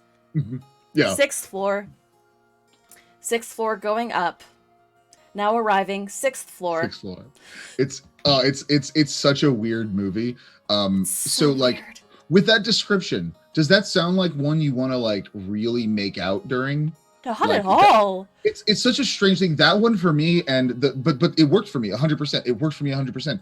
But then the Rent movie DVD as well, but specifically the one that I remember, and I'm gonna shout out to Raquel. Raquel, if you're out there, I miss you and you're great. We just made out while watching the DVD menu for the Da Vinci Code played on a loop, and that thing has got some of that weird score in there, and it's got pictures of what's his name, the guy who plays Vision now, Paul Bettany. Paul Bettany just like on the ground, bloody, like I'm a ghost, and it's just looping the weirdest shit from that Ron Howard film, and it's that worked for me too. The thing that didn't work though, The Love Guru, the incredibly terrible Mike Myers. No. That one was on, and I'm like, I was like, we have to turn this off. We cannot have any of this happening while this is going on. The weirdest, the DVD sub menu, for me, Blade 2. Ooh. So I like this because this brings in that Guillermo del Toro spice in there. So Yeah, you're like, yeah. oh yeah. Maybe I should try that with some Guillermo del Toro movies now. Pan's Like, Labyrinth. Yeah, perfect.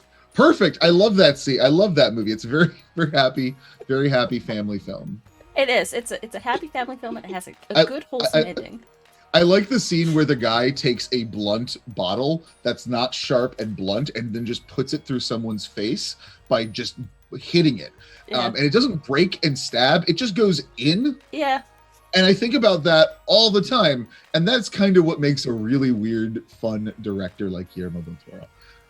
I watched that movie, and then I met Doug Jones Oh, that's really fun. at the same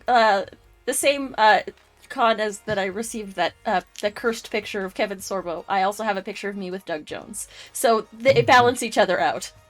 Doug Jones is an absolute sweetheart. I would imagine. I was super intimidated and starstruck and trembling, and he held me until I felt better and stroked my head. Oh, what a sweetheart. What a sweetie. That Doug Jones. I see why that lady fell in love with the fish version of him. Yeah, that still weirds me out, y'all. That movie, like I'm gonna tell you the weirdest thing about Shape of Water is actually You have like, both pictures in our DM now if you want to have a look at them. I am so excited. The 2008. I can't tell you. I love this Doug Jones picture. Because he was the Silver Surfer at that time in the Fantastic Four film. That's right. Yeah. But this Kevin Sorbo picture, I cannot tell you how much I literally just expected Kevin Sorbo to be dressed like this exact outfit. Like it looks like he is just coming from lunch and heading to church on Easter, like kind of like that half-ass dad jeans with a nice kind of not fully untucked kind of ring. This is exactly what I imagined him as. No one can see this. Sorry, he looks like a dad. here. It is cursed. Yes. He was doing that. It was a Christian version of 300. I think was what he was promoting at the time. That does sound like him. That does very much sound like him. And he introduced himself. Hi, I'm Kevin.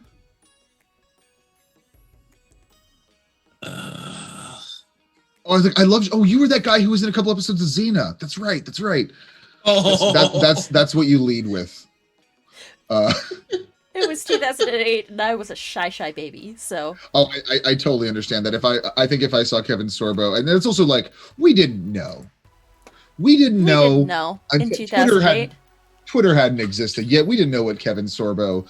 It's like that thing. Oh my gosh, I'm so really excited to meet you. I'm a longtime fan. I'm really sorry to hear about all your opinions on things. Like it's kind of the 2022 of I am loving this adorable Doug Jones photo though. It is really cute. I also have a picture of me with Daniel Logan from that same con. Ooh. Okay, this is like what con was this? This is the Calgary Expo, which is actually happening this weekend. And the Calgary Comic and Entertainment Expo. To answer your question, Daniel Logan, I believe, is the guy from the kid who plays Boba Fett or whatever. He plays young Boba Fett.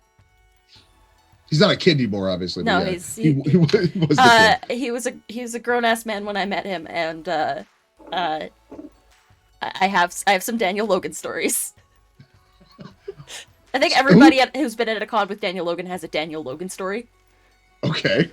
Let me see. Daniel. He's the little kid who saw his dad's head get cut off in Attack of the Clones. Oh. Yeah, he's young Boba Fett. Oh, he's looking rough. Now this is pod racing. I went to Celebration 5 back in 2015, and we were just hanging out in like a hotel bar and like just having drinks or whatever. Daniel Logan comes up, sits down at our table with us, and just like starts going off about how like the best drunk snack is salt and vinegar Pringles with teriyaki beef nuggets. He tells us this whole spiel about praising like this specific drunk snack, then stands up, says, well, I'll leave you all to your evening, but like in a New Zealand accent, obviously, stands up, turns around, walks back towards the bar, grabs someone's beer, and walks out.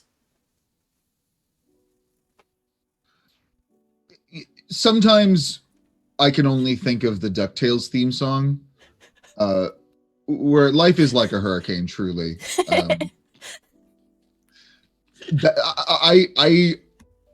I don't know what I would do. That was my favorite thing, is that he stole someone's beer in plain sight of the person that he stole the beer. The person turned around and was like, this?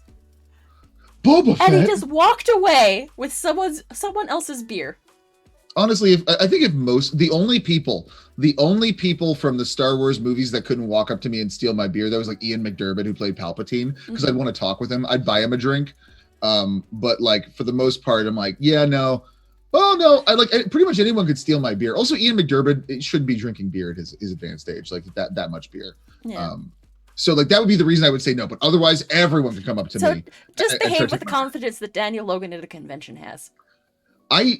I sometimes just wish that I could have the actual confidence of people rubbing off like legitimately on me. I would love just a fraction of Kanye West's confidence. Like I don't know. I know it would be dangerous to have even a fraction of it. Like it'd be like the Chaos Emeralds is another Sonic reference. It'd be like combining all the Chaos Emeralds. But like that is I don't know. I'm also worried if I became so confident and like possessed, what would I be capable of in the negative way? Like what I'm not worried what I'll create. I'm worried that God will fear his new creation. I think if I had too much confidence, the world would end. Yeah. That's right. I would probably just get shot. Oh, yeah? Yeah. Yeah, I'd be too swaggy, and people can't have that. I'd be too swaggy. So, Yeah, So they'd have to kill you. They'd have to kill you. Well, I mean, some people are allowed to be more swaggy than others. Whenever a black person gets too swaggy, you know how that's gotta end. Very good point. This guy's got too much sauce. Well, what if we built you some kind of like wings, a wing system or a wingsuit of some kind? I've often imagined what it'd be like to have an Iron Man suit, and bro, nothing good would happen. Nothing a lot of crap. I mean, we're just gonna have to get you like a set of armor like steel. Again, full circle. Steel bringing us full circle. I was really mad that the Hugh Jackman film Real Steel wasn't like a more realistic telling of the story of John Henry from the Shaquille O'Neal film. That is my one regret. I recently went back. My brother, like a week or two ago, came over and he put on an old episode of the wrestling show Raw is War. Yes. And but he picked the celebrity where they had celebrity guests. So I got to see a lovely segment with Hugh Jackman and The Miz, I think it was. And it was just like, yeah, Real Steel is a movie, and it's not about fucking Shaquille O'Neal. Well, I mean, the Steel saga is a very confusing one. You've got Steel, Real Steel, Max Steel. It's just it's like, what did Max get? They changed his name. I thought it was John. Man, Max Steel's a thing that I don't know. Thank you for bringing this up because this is really important. Max Steel was a CGI kids animated show, yes. Like early reboot style, like back in the built to sell toys. Yeah, entirely built to sell toys. And then all of a sudden, in like late 2013, they made, this was like 15 years after the first show aired. They made a new TV series, and then they made a live action movie in 2016. Yeah, it's like I don't know who was dying for this IP. Who loved Max Steel so much that they were like, this is it. This is what we need. And who also thought, money, we're gonna make money off of this. I mean, they did sell a lot of toys. I mean, the toys were pretty dope looking. I'm not gonna lie, Max. I'm not gonna lie. The Max. I you know what? I kind of want to watch the Max Steel movie now. Like, I kind of want to watch this. See how do we want to watch the whole Steel anthology? We should watch all three of them so we get the whole story. Don't forget about Blue Steel or Steel Magnolias. Ooh. Honestly, it dropped off around Blue Steel, but then Steel Magnolias, man. I just noticed a distinct lack of Shaquille O'Neal in Steel Magnolias is all I'm saying. Any movie can be improved with the addition of Shaquille O'Neal. I have I know I've been talking about wrestling. I have Bret Hart over here. Can I talk about wrestling and Shaquille O'Neal real quick? Yeah, for sure. Yes. Of course. So about a year or so ago, Shaquille O'Neal appeared on a wrestling program called AEW Dynamite, in which he won a match. He didn't technically win it, but his team won the match. And they put Shaquille O'Neal into an ambulance, but his feet didn't fit in the ambulance. And then the lights went dark, and then Shaquille O'Neal disappeared out of the ambulance. The ambulance was empty, and they never addressed it again. And I think that's my favorite thing that's ever happened in anything. Like that we formed from bacteria because of heat, and that now we're people with complex thoughts and streams. No, absolutely not. Shaquille O'Neal's a magic ambulance wizard. Yes. So what's funny about that is I do remember that Shaquille O'Neal commented on that on Inside the NBA because they brought it up. Oh my gosh. And they just kind of reviewed his wrestling and made fun of him. And then that was it. Oh my gosh. That is, I am so, I need to, I think that would be the thing I would sit down with Shaq if I could ask him, if I could ask Shaq anything. If I could ask Ireland's favorite son, Shaquille O'Neal, any question, it would probably be about his AEW run. We can go on that break now. This is what happens when I don't eat food and just Ireland's cold brew. Favorite son, Shaquille O'Neal. We're going on break. All right, we're going on break. We're going to take a quick 10-minute break. We will be back with more of whatever the hell this is in 10 minutes. We'll see you soon. Hell yeah. Oh my god, that's the shit. And we're back. Welcome to the Doritos stream, now sponsored by Doritos. We did get into that. We did get up to some Doritos shenanigans on the break. We had a whole. We did the personality quiz, like which Doritos are you?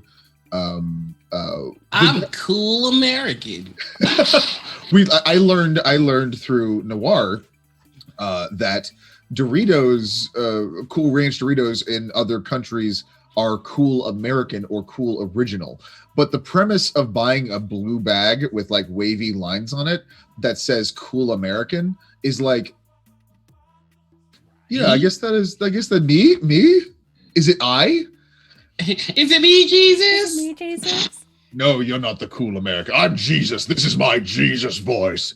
Yes. I think I just need to play. I played Jesus once in my life, and I need to do it again. I think it's time. Yeah, I played Jesus once, and after that, I was terrified that I was going to die at 33 because of the Jesus curse. Because, you know, most people who play Jesus died at 33. Well, but not Jim Caviezel. Or William Dafoe. They made it out. They made it through. That is my favorite story about Willem Dafoe, is that his name is William Dafoe, and he was just like, I like Willem better once he was famous. He was like, let's go with Willem as an acting name. He's like, oh yeah, you could just do that, sure, okay. Like I can't think of it. If I take a letter out of my name, I'm like Marku. It's not. His name's not William Dafoe. No, his name is Willem Dafoe, but his birth name is William Dafoe. He just, when he registered as an actor, just said it's Willem Dafoe. When he registered Willem. Yeah, Willem. Huh. It's, well, you know, can't fault him for it. Shit. Yeah. It works. You're gonna make you understand why Tom Cruise doesn't go by Thomas Mapother. Like it's like, oh, that Wait, actually his name is Thomas Mapother? Well, his name is Thomas Cruise Mapother III, I believe. If I might be slightly that name off. sounds like money. It actually sounds like some kind of like it reminds me of the like a very Templar Assassin's Creed kind of random long name where I'm like, oh, this guy's gonna be important later in the game. Yeah, you're definitely gonna have to kill that guy. Mapother. Yeah. There's a lot of like I'm a big fan of just people with weird celebrities with wonderful weird names. I like it. I don't know why it makes me happy because the world is so weird that like just get like for me it's like seeing a Thomas Mapother III is like seeing like a squirrel riding a leaf down. It's like, oh, what the look at nature's majesty. This is just beautiful. I don't know why squirrels are riding leaves. It could happen. It could happen at any point. There are floating squirrels, so that it tracks. It tracks. Yeah, I played Mouse Guard, and I'm pretty sure there was a couple squirrel assassins floating down at some point. Oh, okay. I'd play Mouse Guard, but I'd play it with the most famous mice from all of cinema. So Mickey? I'm trying to. So Mickey would. So I think Mickey would actually stand us up. He would press going on the Google invite, but wouldn't show up, and then send like a nice basket or something like later. But just he wouldn't be there. But I definitely think we're gonna get such a busy schedule. That's really Master hard. Splinter. Master Splinter's free. Master Splinter's always free. So we get Master Splinter in there. I'm thinking the mouse from Mouse Hunt, maybe. Some more famous mice that are not Mickey. Well, I mean, there is Basil of Baker Street. Of course, Great Mouse Detective. How could I forget? Sorry, I like Basil. Okay, listen, I fuck with Basil. I fuck with Basil 100%. But let me tell you the real deal. His name is Ratigan. Ratigan has the coldest villain song in the entire like. Ratigan straight up kills a dude. Oh yeah. You are 100%. Ratigan has one of those iconic villain songs. Just an absolutely joyous villain performance. Ratigan is always invited to my table. 24/7. Like Ratigan, I don't care if I'm having a meal, I don't care if it's Christmas dinner and my boss has been like, you got to work extra and Tiny Tim's all sad. You could come in and take food out of my family's mouth, Radigan. Let's talk about this line from The World's Greatest Criminal Mind. Oh, please do, please do. Even meaner, you mean it. Worse than the widows and orphans you drowned. You're the best of the worst around. Widows and orphans you drowned. I'm beginning to think this Radigan fella is not a good guy. I don't know what's Radigan from. The Great Mouse Detective, the Disney movie from I think it was like late 70s. But it was the Sherlock Holmes, which is the weirdest premise for one of these Disney movies, where it's like, it's not Sherlock Holmes as a mouse. It's a mouse who lives under Sherlock Holmes's like apartment, who's also Sherlock Holmes. But it's Basil. It is 1986. 86, yeah. That was I have so Radigan is was it Vincent Price who played Radigan? I believe so. Yeah, Vincent Price played Radigan, and it was just Radigan's like this buff, sexy ass, evil looking rat. I mean this. I'm gonna look you dead in the camera. Radigan from The Great Mouse Detective in 1986 is a sexy, evil. Let me look this rat. thing up. Radigan. Not only is the name Radigan incredible for reasons I shouldn't have to say on this. I've seen this guy. He's a Professor Radigan. Ooh, I love a businessman. That sounds. Is he supposed to be Moriarty? No, he's supposed to be fucking Radigan. Full name, Patrick Radigan. Professor Patrick Radigan. Yeah, Professor Patty Ratty. That's his name is Patty Ratty. He wants to be the supreme ruler of all of Mousedom. Understandable. Like, especially like look at who you have to compete with. Nikki's too busy, and what's Fievel gonna do? Be sad at you? I mean, Fievel's too busy out in the Wild West. He went west because his head's up his ass. This is cold brew and cough syrup right now. This is a weird. These are some weird tangents we're going on. Radigan is fucking hot though. Yeah, I've never seen any of these movies. How about The Rescuers Down Under with Joanna the Goanna? Nope. No. Okay. How about the Smurfs live action movie with Neil Patrick Harris and Hank Azaria? I purposely dodged that movie. My favorite thing about the Smurfs is that they just kind of like did two and were like. Have you watched Oliver and Company? No. Okay. Well, that's got, what is it? Okay. Have you watched the best horror movie of all time, All Dogs Go to Heaven? That is a terrifying movie. Also, The Secret of NIMH. Secret of NIMH. And Rockadoodle, weirdly enough. Rockadoodle is because Rockadoodle is a movie. The last time I made my little brother watch Rockadoodle as a kid or when he was younger, and I was like, you have no idea what this movie is going to be. It is probably like 50 minutes. It's a ridiculously short movie. It's like a little over an hour, but it's barely a thing.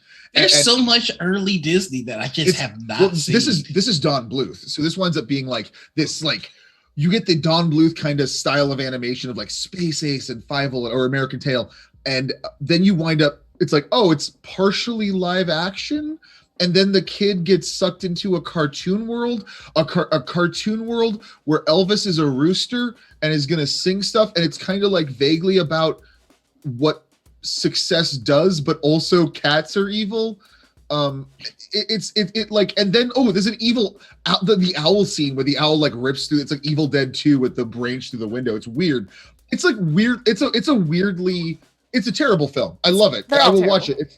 It's terrible. I will watch it any day of the week. It's called Rockadoodle-Doo. Rockadoodle. Rockadoodle. Rockadoodle. It was one of the low tier Don Bluth projects that came out at that time. Definitely not. We're Back is another one that has some primo nightmare fuel.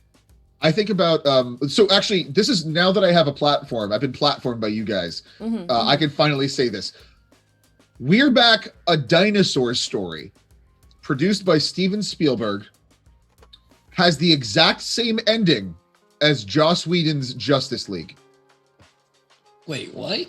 The animated Spielberg produced Don Bluth animated We're Back, a Dinosaur Story starring John Goodman and Yardley Smith and a few others has the exact same ending as Joss Whedon's Justice League. I was thinking of Zack Snyder's where the Flash runs back in time. That it's same actually. As I say, that ending too. There is time travel in it. Funny enough. But for those I'm going to spoil Joss Whedon's Justice League and a bit of this for you. A bit of We're Back, a movie that's been out for over 20 years. There's Professor Screw Eyes in We're Back. He has a screw for an eye, and he is this evil carnival guy in Central Park, and he's trying to get the dinosaurs to make them scary because he loves scaring kids, and he kind of feeds off the kids' energy. So there's always like these creepy crows and things around him. So he basically controls his followers with fear by scaring kids and gaining the power of the evil spirits. And very similar to the way not Steppenwolf, but the character, maybe it was Steppenwolf, the character from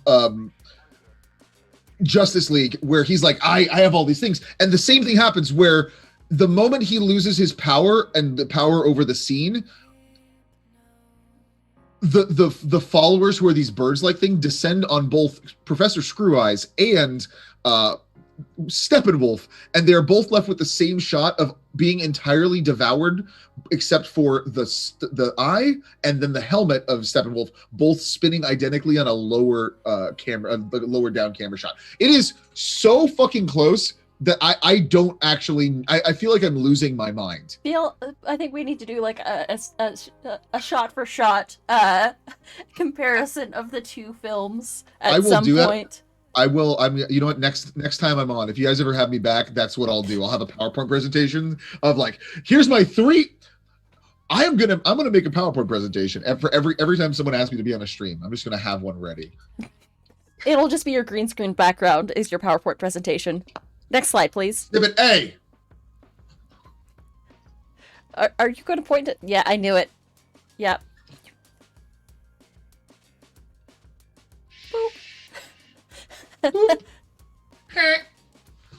I like this. I like pressing Bret Hart's nose. I love everything about this. Oh my god. I almost burnt down my apartment. Oh shit. With that pizza? Yeah. No, we're good. We're good. I was like, that smells like uh-oh. Oh, that's no air. That's the sign that you're gonna die. No, I kind of want to go back and check out all the movies that people talk about, but they don't talk about anymore. Like that's why I'm going back and watching Fringe, because people were all about it, but they're not down your throat about it anymore. Mm-hmm. And there's like a couple of movies like that where I'm like, all right, let's finally give this a go. Great Mouse Detective. I'll give that a look. Well, we can set up a movie night if you wanted to watch it. I've never watched the Robin Hood, where the Robin Hood is a fox. Oh, yeah. Kind of want to watch that one too. That's what you get. Yeah, no, that movie is one of the like, I don't know why, but when I was a kid, I'm like, these foxes are hot. These are some hot foxes. Listen, we were raised to be furries. Like, I truly believe there is some kind of secret agenda. I'm just saying, Robin Hood walked so Nick from Zootopia could run. Oh, jeez. Oh my gosh. Nick could fly. I was. Oh my gosh. Okay. Now I'm like, what fox games would I play with the most famous foxes I can think of? This is why you don't ask me. This is why you shouldn't interview me. You shouldn't ask me interview questions, because I will just misrepresent your question indefinitely, and I will never focus on any other things you're saying but your questions. Like, I mean, because we could all think of like one anthropomorphic cartoon where we're kind of like, yeah, they could probably get it. Yeah, like I'm not gonna lie. One of my first like crushes on anything media wise was like, what was her name? The Chipette, the Brittany or whatever, the Alvin's Chipette. When I was like, what is this? Oh no, girl from Goofy movie. That's up there. Yeah. Girl from Goofy movie. Those eyes. That's the one. That is the, like, if we're talking about the Chipettes though, it's got to be Simon's Chipette, the one with the glasses. Oh, Roxanne's great. I'm kind of. It's kind of sus that you had that answer so fast there, AJ. While problematic, the glow up of the sister from An American Tail Fable is to blame for for like some of my. Yeah. Roxanne is sweet. I think like there's quite a bit, like if we put our minds to it, I bet we can find some weird shit in our internet search history of our minds. Yeah, like what is. Yeah, no, I'm definitely going with Roxanne, but there was definitely others. That I just wish I now had that thing to pull up. I wish I had that file system where I could be like, oh, let me look at all the weird shit. Hey, Lost Caravan, welcome in. Hey, y'all. We're currently talking about the fact that at some point in all of our childhoods, there was one anthropomorphic animal that we thought was hot. Lola and so Bunny. we're kind of. Oh yeah. It was like Donald Duck for sure. That's not, I don't feel that one. I don't feel that one in my bones. Aww. I don't feel that in my Daisy, yams. She's thick. Yes, Daisy. So here's the thing: Daisy always deserved better. Always. So I'm gonna tell you a story about Donald Duck. You like? I'm sorry. Can I hijack this? I got to tell you about Donald Duck. I'm gonna tell you the kind of character Donald Duck is. Donald Duck, if that is his real name. Donald Duck once found his nephews Huey, Dewey, and motherfucking Louie up in their treehouse, hiding some shit from him. And you know what he did? Went up in their treehouse. It's okay. It's his property. It's okay. You know, they're kids. Went through their shit, dug through it. And you know what he found? A box of cigars. So he called Huey, Dewey, Louie up there and made them smoke the entire box of cigars by forcing multiple cigars in each of their mouths and lighting it until they turned green and were so sick. And when he was done pulling them from the bottom of the box, he saw the letter, a poorly placed letter, at the bottom of the box saying, "To love Uncle Donald."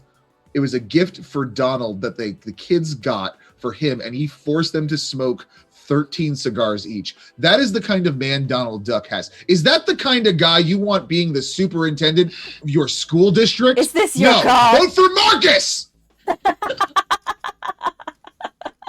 Okay, that's. I think.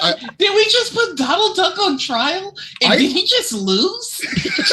I think about that. I literally think about that was just a cartoon that I happened to have on the TV. It was an old Donald Duck short from like the 80s, and I was like, "This is." I've thought about that since I was probably like 10, and I watched it. I was in my babysitter Barbara's house when that was on. I remember this vividly. There was a kid playing with a Stretch Armstrong that smelt weird. They always did. They smelled so weird. Yeah, it's because they had those things inside of them. I don't know. Was it sin? Sin, I think it's called. Sin. Yeah, I think that's right. I should not top hot anthropomorphic animals into chat. Right? Your Google search history after this is going to be something to behold, I'm sure. I mean, I'm surprised nobody said Chitara. Oh my God. Okay, that's a really good one. That's a very good one. I'm actually looking at a list and there's a weird one. Cleo the fish from Pinocchio. Those eyelashes, I get it. That's true. I never saw Pinocchio. My favorite is Sandy from SpongeBob is here, and it's like Sandy in a very weird bra. Why? What? I think we're coming closer and closer to Rule 34 territory. I am actually gonna, if I may, I would like to read this entry from Cassie Smith's, who's a part of the BuzzFeed staff, their article which is a term I'm using loosely, 15 animal cartoon characters that are inexplicably sexy. So this is her personal list, it looks like.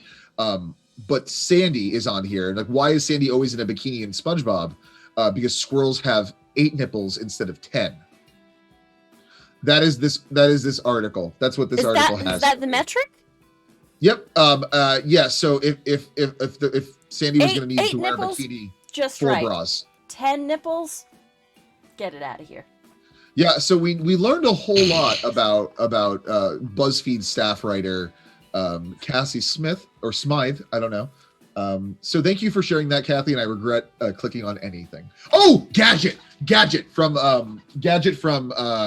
oh yeah, Chippendale Rescue Rangers. Yeah. Okay, I agree with that one. God, how we didn't have it. We didn't stand a chance. They were gonna make us want to fuck these animals. It was their fault. It was those liberal elites always trying to make us horny for cartoon characters. I don't know whose agenda this was for, but I can tell you what, it wasn't mine. I didn't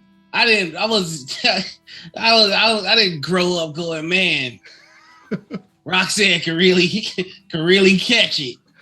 I think that was kind of that especially that period of time. Obviously, there's always been, using any kind of attractiveness to sell a product, but like there was the time where they were like, I think it's beautiful that there's like, okay, we know animation wise what draws people to these things, and it's not just like obviously like the some of these, like look at Lola Bunny's hot flat out, but you look at Roxanne where they have these like really sweet like drawn, it's like it's just the way they animated it also make that feel like the demureness, I think, too. Yeah, it kind of makes it feel where they're able to capture that kind of young love to it, where it's like, how do you, and I guess it's the visual medium of storytelling, combining our memories and things with that, obviously. But I find it so fascinating that it was this big trend in the 90s.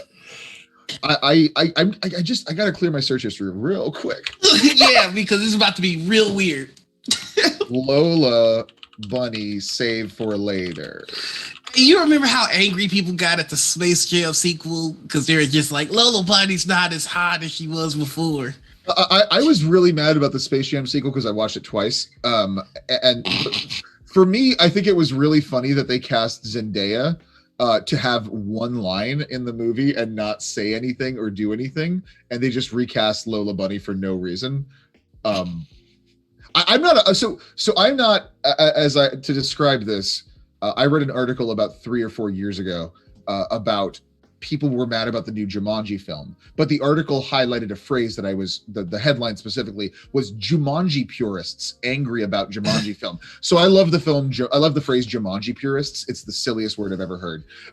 So as a purist of Jumanji and a purist of I'm gonna disappear real quick. My head just fell out of my ears. Wait.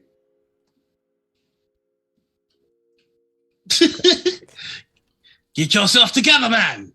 So sexy. So okay, sexy animals, the Beauty and Art, Bret Hart Genie, Doritos, Jumanji purists. I have no idea what I was talking about. I have no idea what I was talking about. You're all good. You're all good. This is what I just shouldn't talk. I'm gonna mute myself.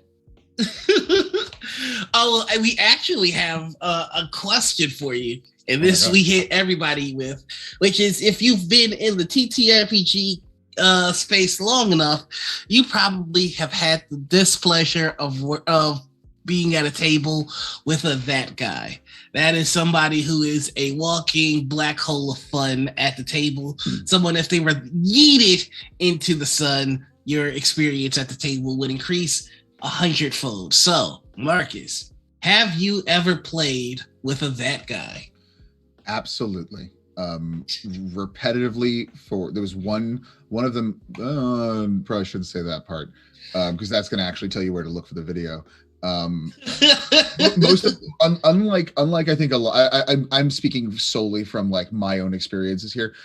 So my experience with RPGs was up until about 2003 13, I thought World of Warcraft was D&D. Didn't know the difference.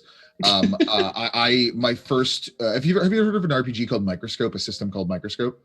I have not. I forgot who made it, but it's a really cool system. But I tried out as a presenter in a comedy show for this one channel that became pretty popular. And I started consistently working there. But my first show with them was my first ever RPG ever, played with the creator of the RPG.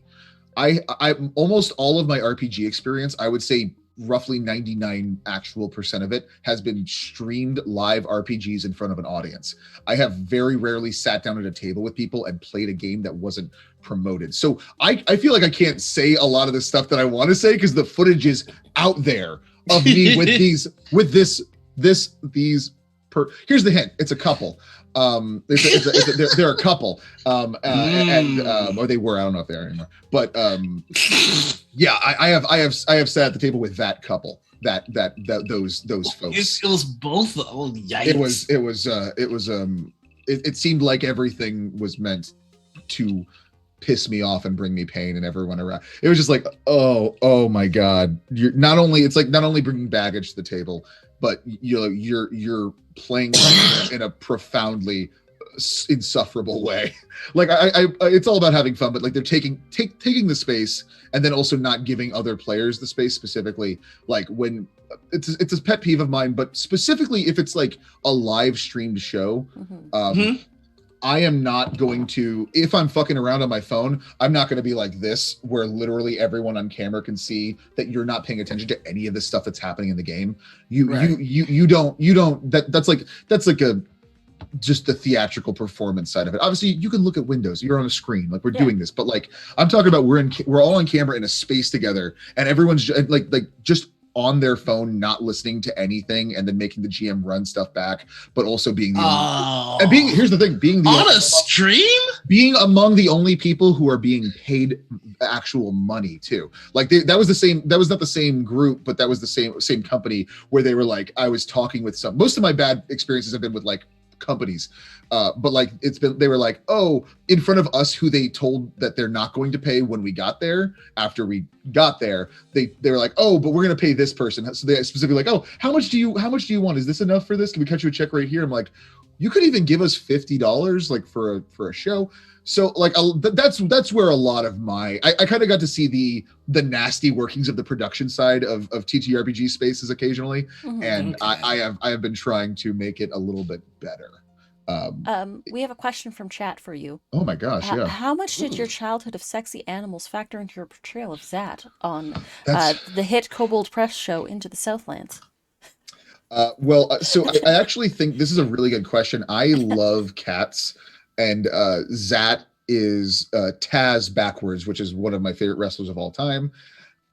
So sexy animals. So Taz, Tasmanian Devil. The sexiest. I'm trying to think of the sexiest cat. It's definitely Chitara, right? Yeah. Or maybe one of the samurai pizza cats. I don't remember what they look like, but I bet there was a hottie amongst the samurai pizza cats. Also SWAT cats too. I'm not a big fan of SWAT, but cats. So 50-50.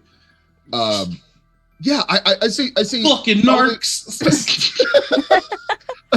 I'd say a scale, like I would say out of like 7, my childhood sexy animal factor, because it's like 7, but then like 3% of 3 of those are like just the professional wrestler Taz. But also I thought Taz was sexy. I'm just a weird person. Like I think I love Taz. I think Taz is hot. I'm fine with that. Yeah, fuck it. Hey Taz, call me up. I love you, dude. Team Taz forever. Let's get weird. This is the least, calling Taz hot is the least weird things I've gotten today on this stream. I think it's true. It's very much true. I gotta find more. Next time you see me, I'm gonna have this exact Bret Hart costume that he's wearing behind me. I think you could thrift that quite easily. Oh, let's go through this.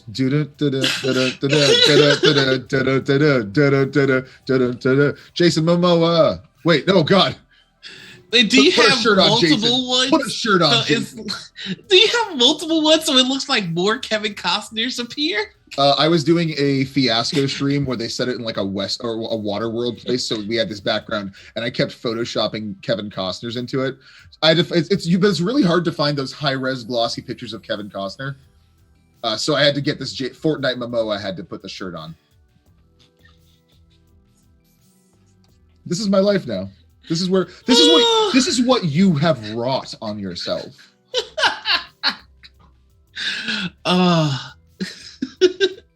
This is what I get. This is what you get. This is what I get. Oh man. So okay. So here's the ultimate question. Okay, I'm ready. Gadget, Roxanne, or Lola? Fuck, marry, kill. Okay. Gotta marry Gadget. Like I was gonna say, like I think Gadget is like functionally gonna help me with the tools that I need to get my life together. Like I feel Gadget like will repair the items around your house and repair your relationship. With I need that. So I think Gadget's a hard marry. Okay, now what are the? Oh God, no! I forgot the other two. Oh God, yeah. I gotta kill someone. This is why this game never works for me, because I'm like, I gotta kill someone. Oh yeah, she was also Dot Warner, Tress MacNeille, who did the Tress MacNeille is one of my all-time favorite voice actresses. I when I hear her voice pop up, I'm like, Tress. I was a voice actor nerd when I was a kid for some reason. When I was obsessively like learning all of the original Scooby-Doo actors' names. Anyway, what are we talking about? Who am I gonna fucking kill? Okay. Lola and Roxanne. This is so complicated because Roxanne is in the prime of her life, and I don't want to destroy her either way. Like, and then when it comes to Lola has a promising basketball career. Yeah, like a bird. Like it's like this is so. You know what? I gotta kill Gadget. Gadget's too good for this world. I'm so sorry. I've had to come back on this. Like I had to it's very much it was a Game of Thrones. Like it was a very bad.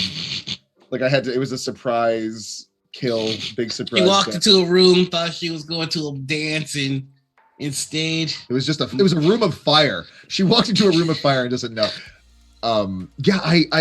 Okay, so marry Gadget. I gotta go with my first love. Marry Gadget. Oh, I can't do this. I told you. This is gonna be a hard one. Markus is there with. This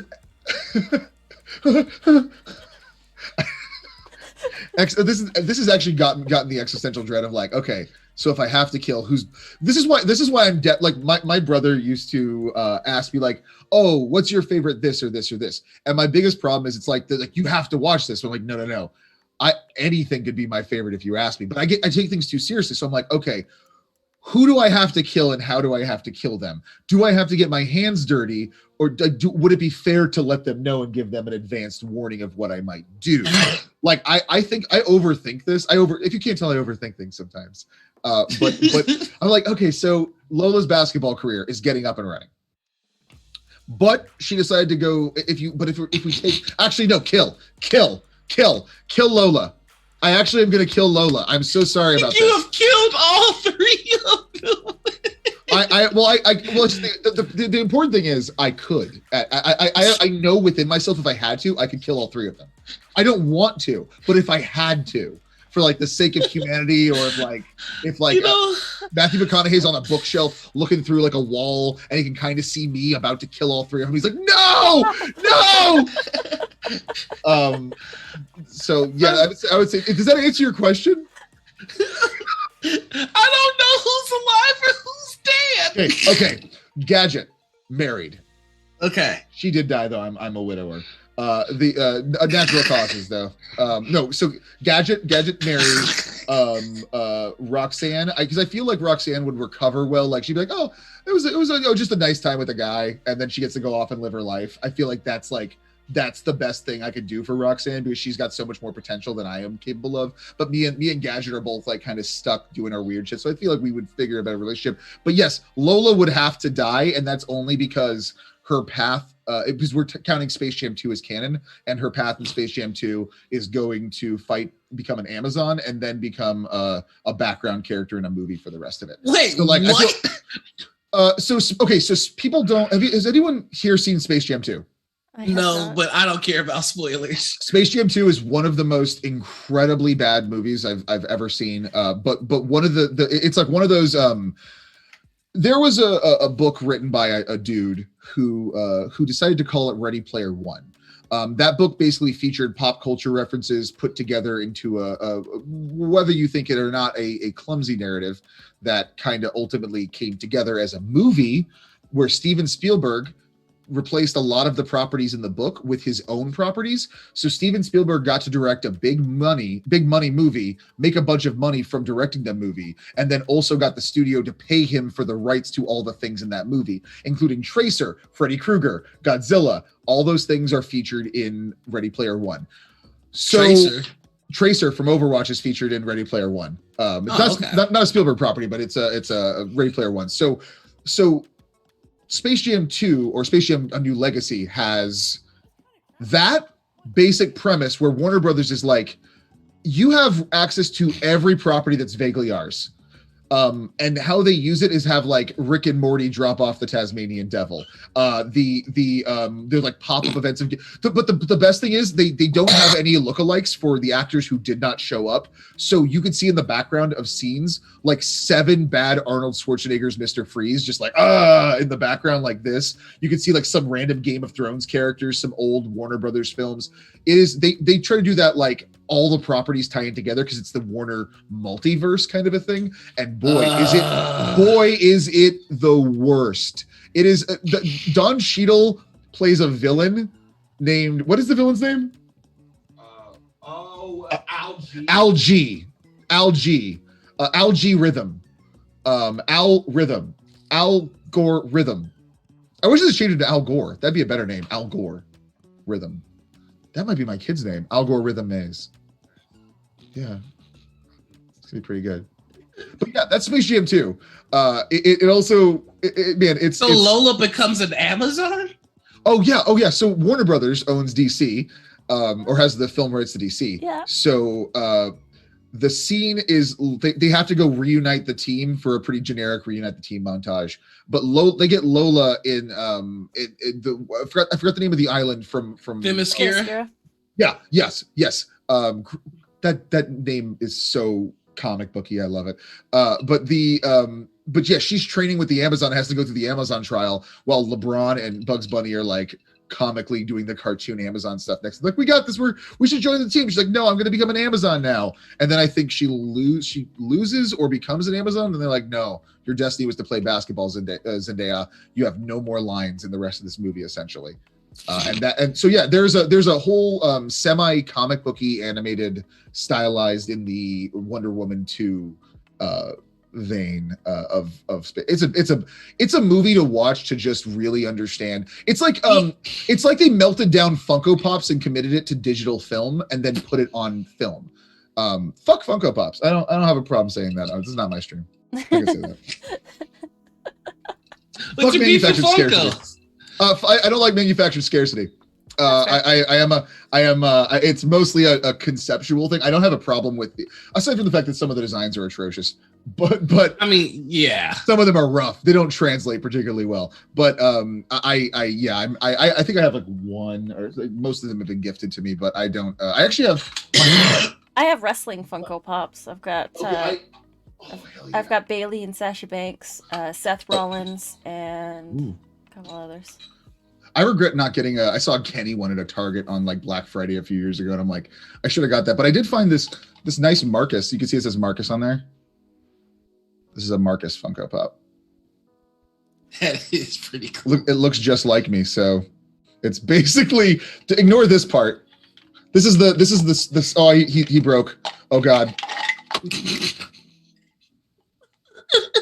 I just watched the scene where Lola becomes an Amazon, and I'm like, I don't love this. Did it feel good? No. To watch someone basically tell you that they want your money and they don't care how they're going to get it. I mean, that kind of. I was about to get in trouble. I was about to be like, that's kind. You know, fuck it. That's kind of what the D&D Direct felt like. It was just like. Well, yeah. You're not wrong. You said that yesterday. You mentioned that yesterday, like before our stream, and I was like, "You're not wrong." All the news coming out of that very much feels like we like money. Yeah, we're not gonna do anything. But anyway, no, I'm gonna check myself. They didn't even get Gal Gadot to do the voice for Wonder Woman, by the way. No, and which is like I think one of the funniest things, because they actually didn't get a lot of people to come back to do little parts. Like I'm not even talking about like actors and stuff. Like they didn't get, like, they have so many fake doubles of actors in this movie. LeBron James, who I've actually seen do well on film and TV before, who is also, like, if you listen to him in media calls, like he knows how to communicate and talk and like be like perform, have that performative side where he's like, oh, I'm performing for the crowd, performing for the fans. I have this little element to it. For some reason in this movie, he just was like, I don't want. It was like legitimately Michael Jordan checked out, like where Michael Jordan was like, yes, I like this. Michael Jordan is a more committed actor in Space Jam 1 than LeBron James is in Space Jam 2. Listen to me. We are not gonna have any Michael Jordan slander on this goddamn show. I have nothing but love for Michael Jordan. Oscar award-winning actor in Space Jam, and he got snubbed. And that's my story, and I'm sticking to it. I am a big Michael Jordan fan. Michael Jordan is one of those. If you haven't watched The Last Dance, like I recommend that to everyone. If you haven't, especially if you like, I got my little brother to start watching it because that was the period of time of basketball I grew up with, and I spent the first 15 years of my life just obsessed with the sport of basketball. So like that was the period of time of Michael Jordan in my life. And the thing that didn't really translate post that, when everyone's like, oh, the guy from Space Jam and that really good basketball player. The thing that didn't translate is Michael Jordan's raw charisma that really picked up. Like you really see a lot of it in The Last Dance, where you see him just be like very loose and he's funny and he's charming. And I took that personally. Yeah, I took that there's infinite memes. It was just like, it's fantastic. LeBron has that, but doesn't use any of it in this movie, where he's just kind of standing there looking at a screen, saying a line, looking back. It's also LeBron is so barely in it because he was playing in the NBA at the time, that the animated LeBron is the weirdest, longest chunk of the movie in the middle. And it's like, this doesn't even look like LeBron James. But it did start the trend of people stealing the LeBron James head off of Space Jam action figures in stores. That was a brief trend. Wait, what? That was weird. I found this out while I was walking through a store, and like, why are all these LeBron James heads out? And then someone's like, yeah, they've been doing that. It's a TikTok thing. Or I'm like, oh, sorry, Target employee. I'm really, really sorry to hear that.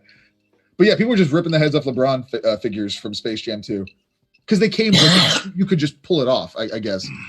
Yeah, at one point they had like the LeBron James action figures like stuck behind those lock boxes. Yes, like the Pokemon cards now. Yeah. They have armed guards guarding this. Now it's for the safety of the LeBron James figures, of course.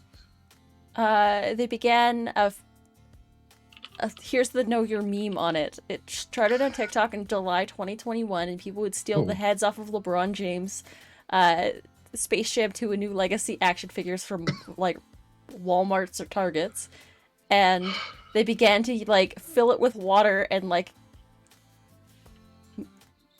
drink from it, I guess.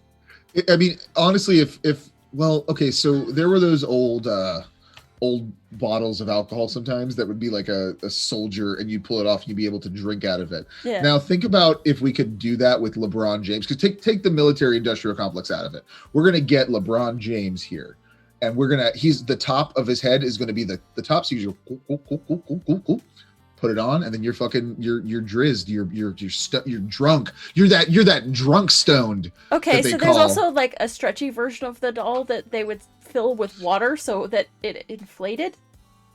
That's a fetish, though. I remember the inflation is a fetish. So LeBron, I'm gonna type in LeBron inflation fetish.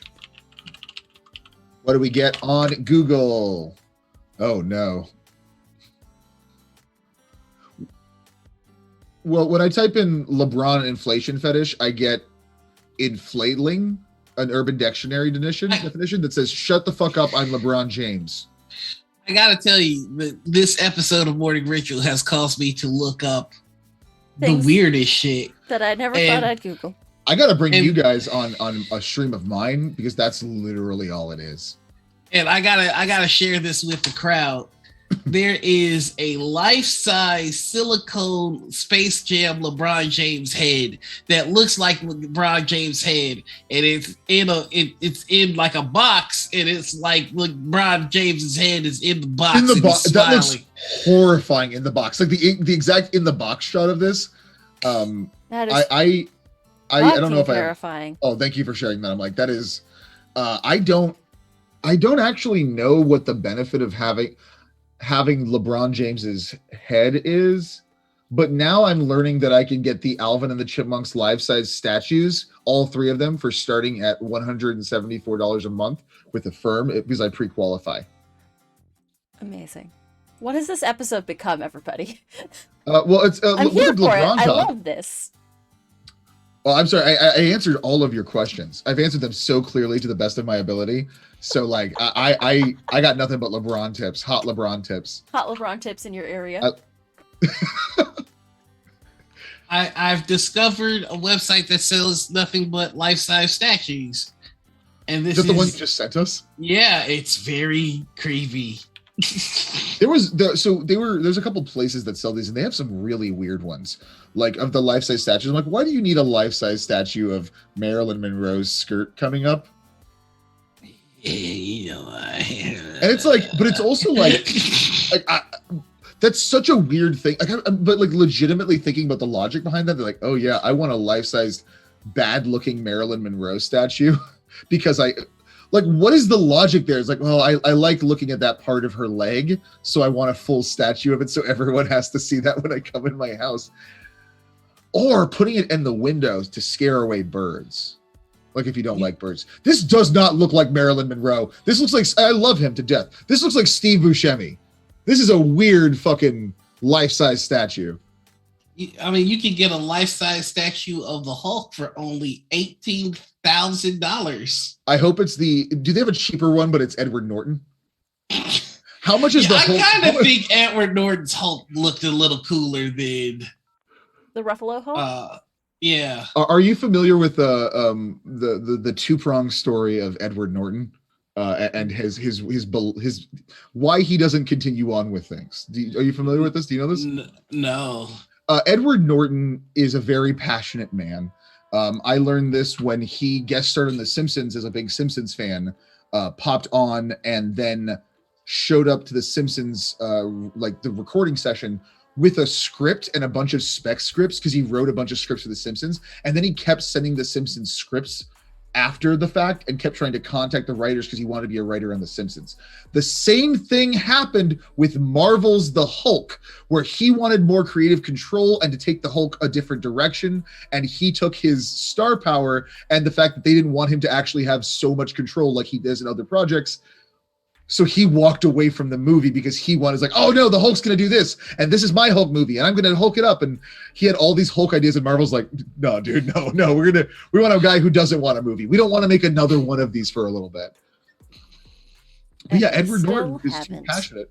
No. But you do get Mark Ruffalo's weird dabbing Hulk. I think Marvel movies have like 15% too many jokes in them. For me, I think that like as far as like the percentage that like 15% do not hit at all. It's the Hulk dabbing hurts me to this day. That one hurts. I removed that from my mind.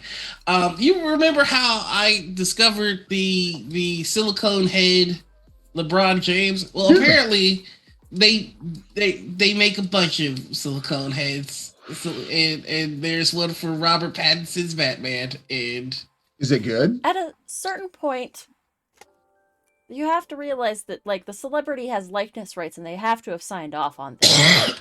Yeah, like at the very like the very sketchiest, it's the studio had the rights to the likeness and sold the specific likeness from the movie to that thing, which is like still how that is. Wait, LeBron James in the sequel to Space Jam, in which he meets the Looney Tunes. I need this. I need his face. Can we talk about how weirdly perfect the stubble is on this statue? Yeah, I was looking at. Listen, cut there's too, no way somebody's not fucking this statue. Yeah, I mean, I gotta tell you, the angle in the box is not suiting LeBron's face at all. There's a Harry Potter one. Hey, Sam, welcome in. Hey, Sam. Hey, so we're watching.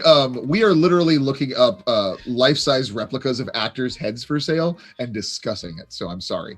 Yeah, this is what the show has turned into now. So you found a Harry Potter. Yeah, the Harry Potter one, like he cute. I can't find any more heads. I'm only finding LeBron. Show me the heads. Is there if I hold on, I'm gonna go to the chat with us section. I'm actually gonna chat support and see if they can help me find some heads. Oh my! I just I can't. I can't. So this is weird. This is so weird. What the fuck? Hello, the lovely and the Raiders Hey, from Sam's Sam. channel. Good to see you. We have been graced by Thanos. We have been graced by Thanos. Welcome in. This has been a very weird episode of Morning Ritual so far.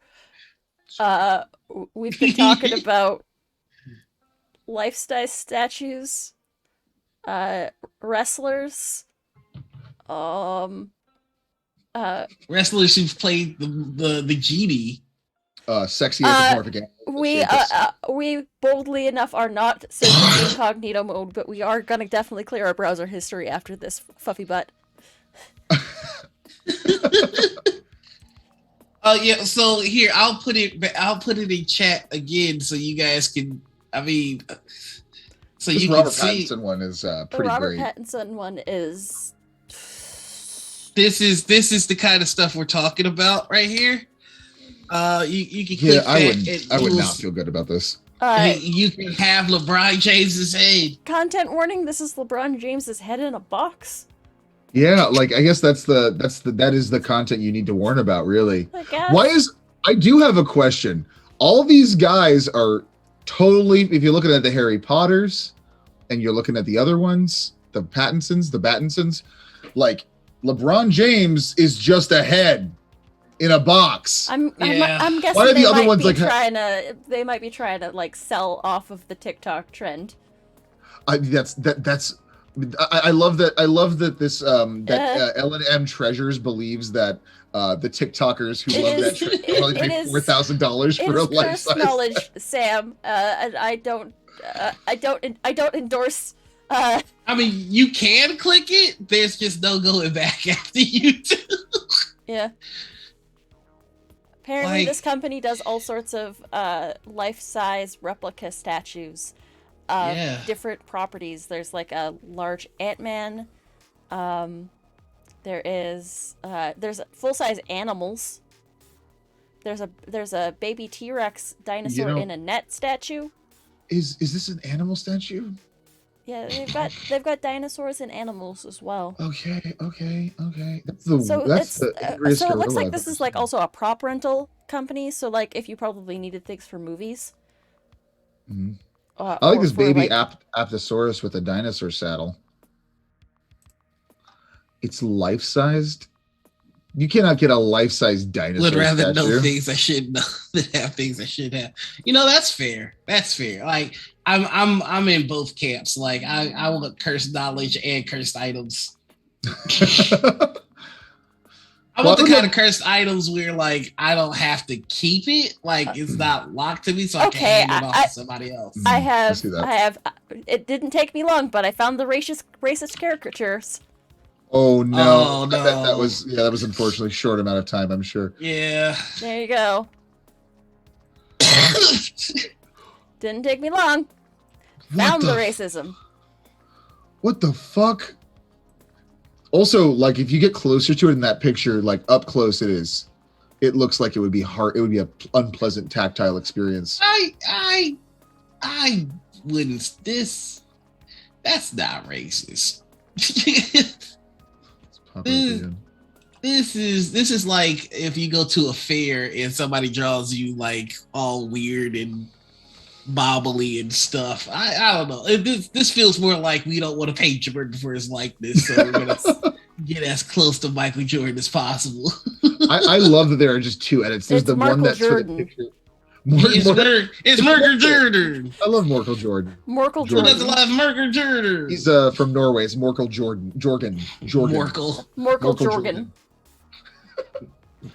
I love pre-owned statues. Don't mind if I do. I mean, people really were out here stealing LeBron James's head. It was a legitimate and a worrying trend. I saw it everywhere from like a TJ Maxx to a Walgreens. Like it was every store. And then they were selling them on eBay and shit. It's like it's kind of genius if you think about it. Oh, I feel like okay. I don't know. I have nothing. I got nothing. Yeah, I am. Okay. Also, Markus. one of the things people did was they stole the head and then repainted it and made it look better. There's a couple that's people that actually- do That's that. pretty cool. That's pretty cool. I'm fine with that. Markus, All there's right. one more question we have to ask you. Oh gosh, Bring it on. Ready to go. Markus, for 24 hours, you are God Emperor of the TTRPG space. Anything you say goes. You can snap your fingers and make a company disappear. You can bring someone all the way up to the top of the game.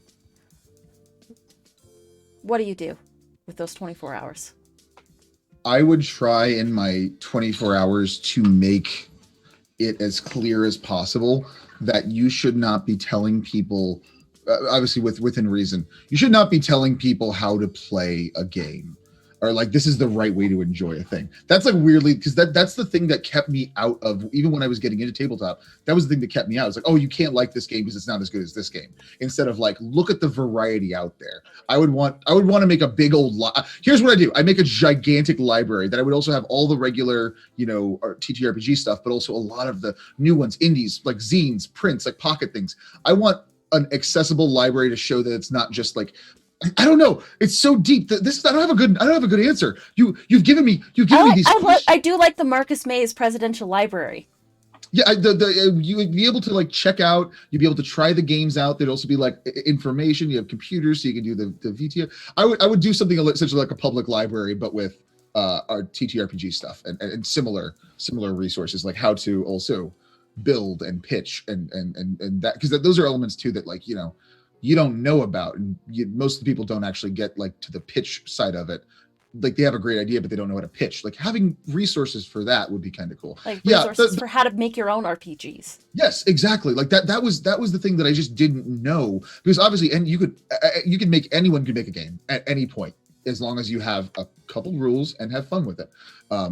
But like there are so many blocks in the way of understanding how to get from an idea to putting it on paper, then to taking that paper and selling it to someone. Having like resources, having classes in a library. I don't know. I would like some funded community center as God King, a tabletop community center as the God Marcus King. Mays God King Library. God King Memorial Cafetorium and Library. It's a cafetorium. You can play basketball in there. You can get a nice cold slice of pizza, and you can get all the TTRPG. So it's the cafe and the gymnasium at the same time. Okay, my school had a cafetorium, and it was like one of my favorite words I've ever seen. And I'm like, I'm dying to write a kids show where the school cafeteria is a cafetorium. Unbelievable combination of words. So portmanteau. Are you guys familiar with the phrase portmanteau? Mm-hmm. I didn't know that it was called portmanteau. A friend of mine said it to me while I was thinking about Natalie Portman in Black Swan, because her toes get webbed at one point. And I'm like, oh, they stuck together. Like it's like two things together, like portmanteaus, not portmanteau, portmanteaus. And I thought about that for like an embarrassingly long amount of time. I never verbalized that, but then I was like, oh, portmanteau. Oh no! I'm so glad I shut up when I know I need to. I love this. AJ's school had a cafetorium as well. AJ, I have a video of you on my phone, and I love it. I see it randomly sometimes. I'll send it to you guys in the group chat. It's a video from Gen Con, one of those late nights at Gen Con. Hell yeah. Oh, I'm looking forward to another one of those. Yeah. But we have reached just about our mark here, so let's start to wind down. I have been your host, Noir. You can find me all over the internet as TheNoirEnigma. That's Twitter, Twitch, YouTube, TikTok, and Instagram. Today's a busy one for me, folks. I've got Champions of Eclipsia. I've got our brand new Good Society game going on today. On top of that, there's Fractured Destiny, and then our Trouble in Second City game. So that's 4 places you can see me today who need sleep. And so let's pass it on up to the other host. That's me. Hi, I'm Anita, or Panita, or Critical Misses. You can find me everywhere online at Panita or at Critical Misses. I'm a TTRPG streamer, graphic designer, producer, and cat mom about the space. So you can find me here until you can't find me here. Next week, our guest is Brandy Rose. We're gonna have a talk with Brandy about TTRPGs and stuff. I'm excited to talk with them. Follow me on the socials and you'll be able to see more of who I am and what I do. We'll throw it over to Markus. I am Markus. It has been an absolute joy being here. I haven't been on stream where I've been able to just talk in a while, so I apologize because you got that chaotic energy coming. Oh no, that was awesome, dude. You gotta next time what you gotta do is just for the record, you have to put a small crystal in front of your computer and look at me through the crystal, like through the Zoom monitor. Because if you look at the crystal through me, then you can actually see my true form. Okay. So you can really. So you want us to cast True Sight? Is essentially what you're telling us. Precisely. If you for some reason like this, check me out at Best Kinda Worst, not because the kind of is a really weird anti-vax podcast. I found that happened after post-pandemic. Okay. I got the crystal. Okay, so now watch. Put it up. Now you're gonna see something a little. Holy shit! It's just made of penises. No, I'm kidding. But yeah, so follow me at the Just Made of Penises. Follow me at Just Made of Penises on Twitter and Twitch, and I'm sure it won't come back to haunt you. I don't really do anything anymore, but that's going to be changing soon. So keep an eye out, I guess. We'll see. Follow that Twitter. Do it. All right. We're gonna head out of here. We gotta raid off to somebody. Who we raiding to? Yeah. Friends? Total Party Kiss? We can go to Total Party Chaos. Alright. We're gonna send some love over to our friends over at Total Party Kiss. Thank y'all so much for stopping by and hanging out and chilling with us this afternoon, morning-ish circumstance. Until next time, the ritual has concluded. Bye, everybody. Bye. Bye.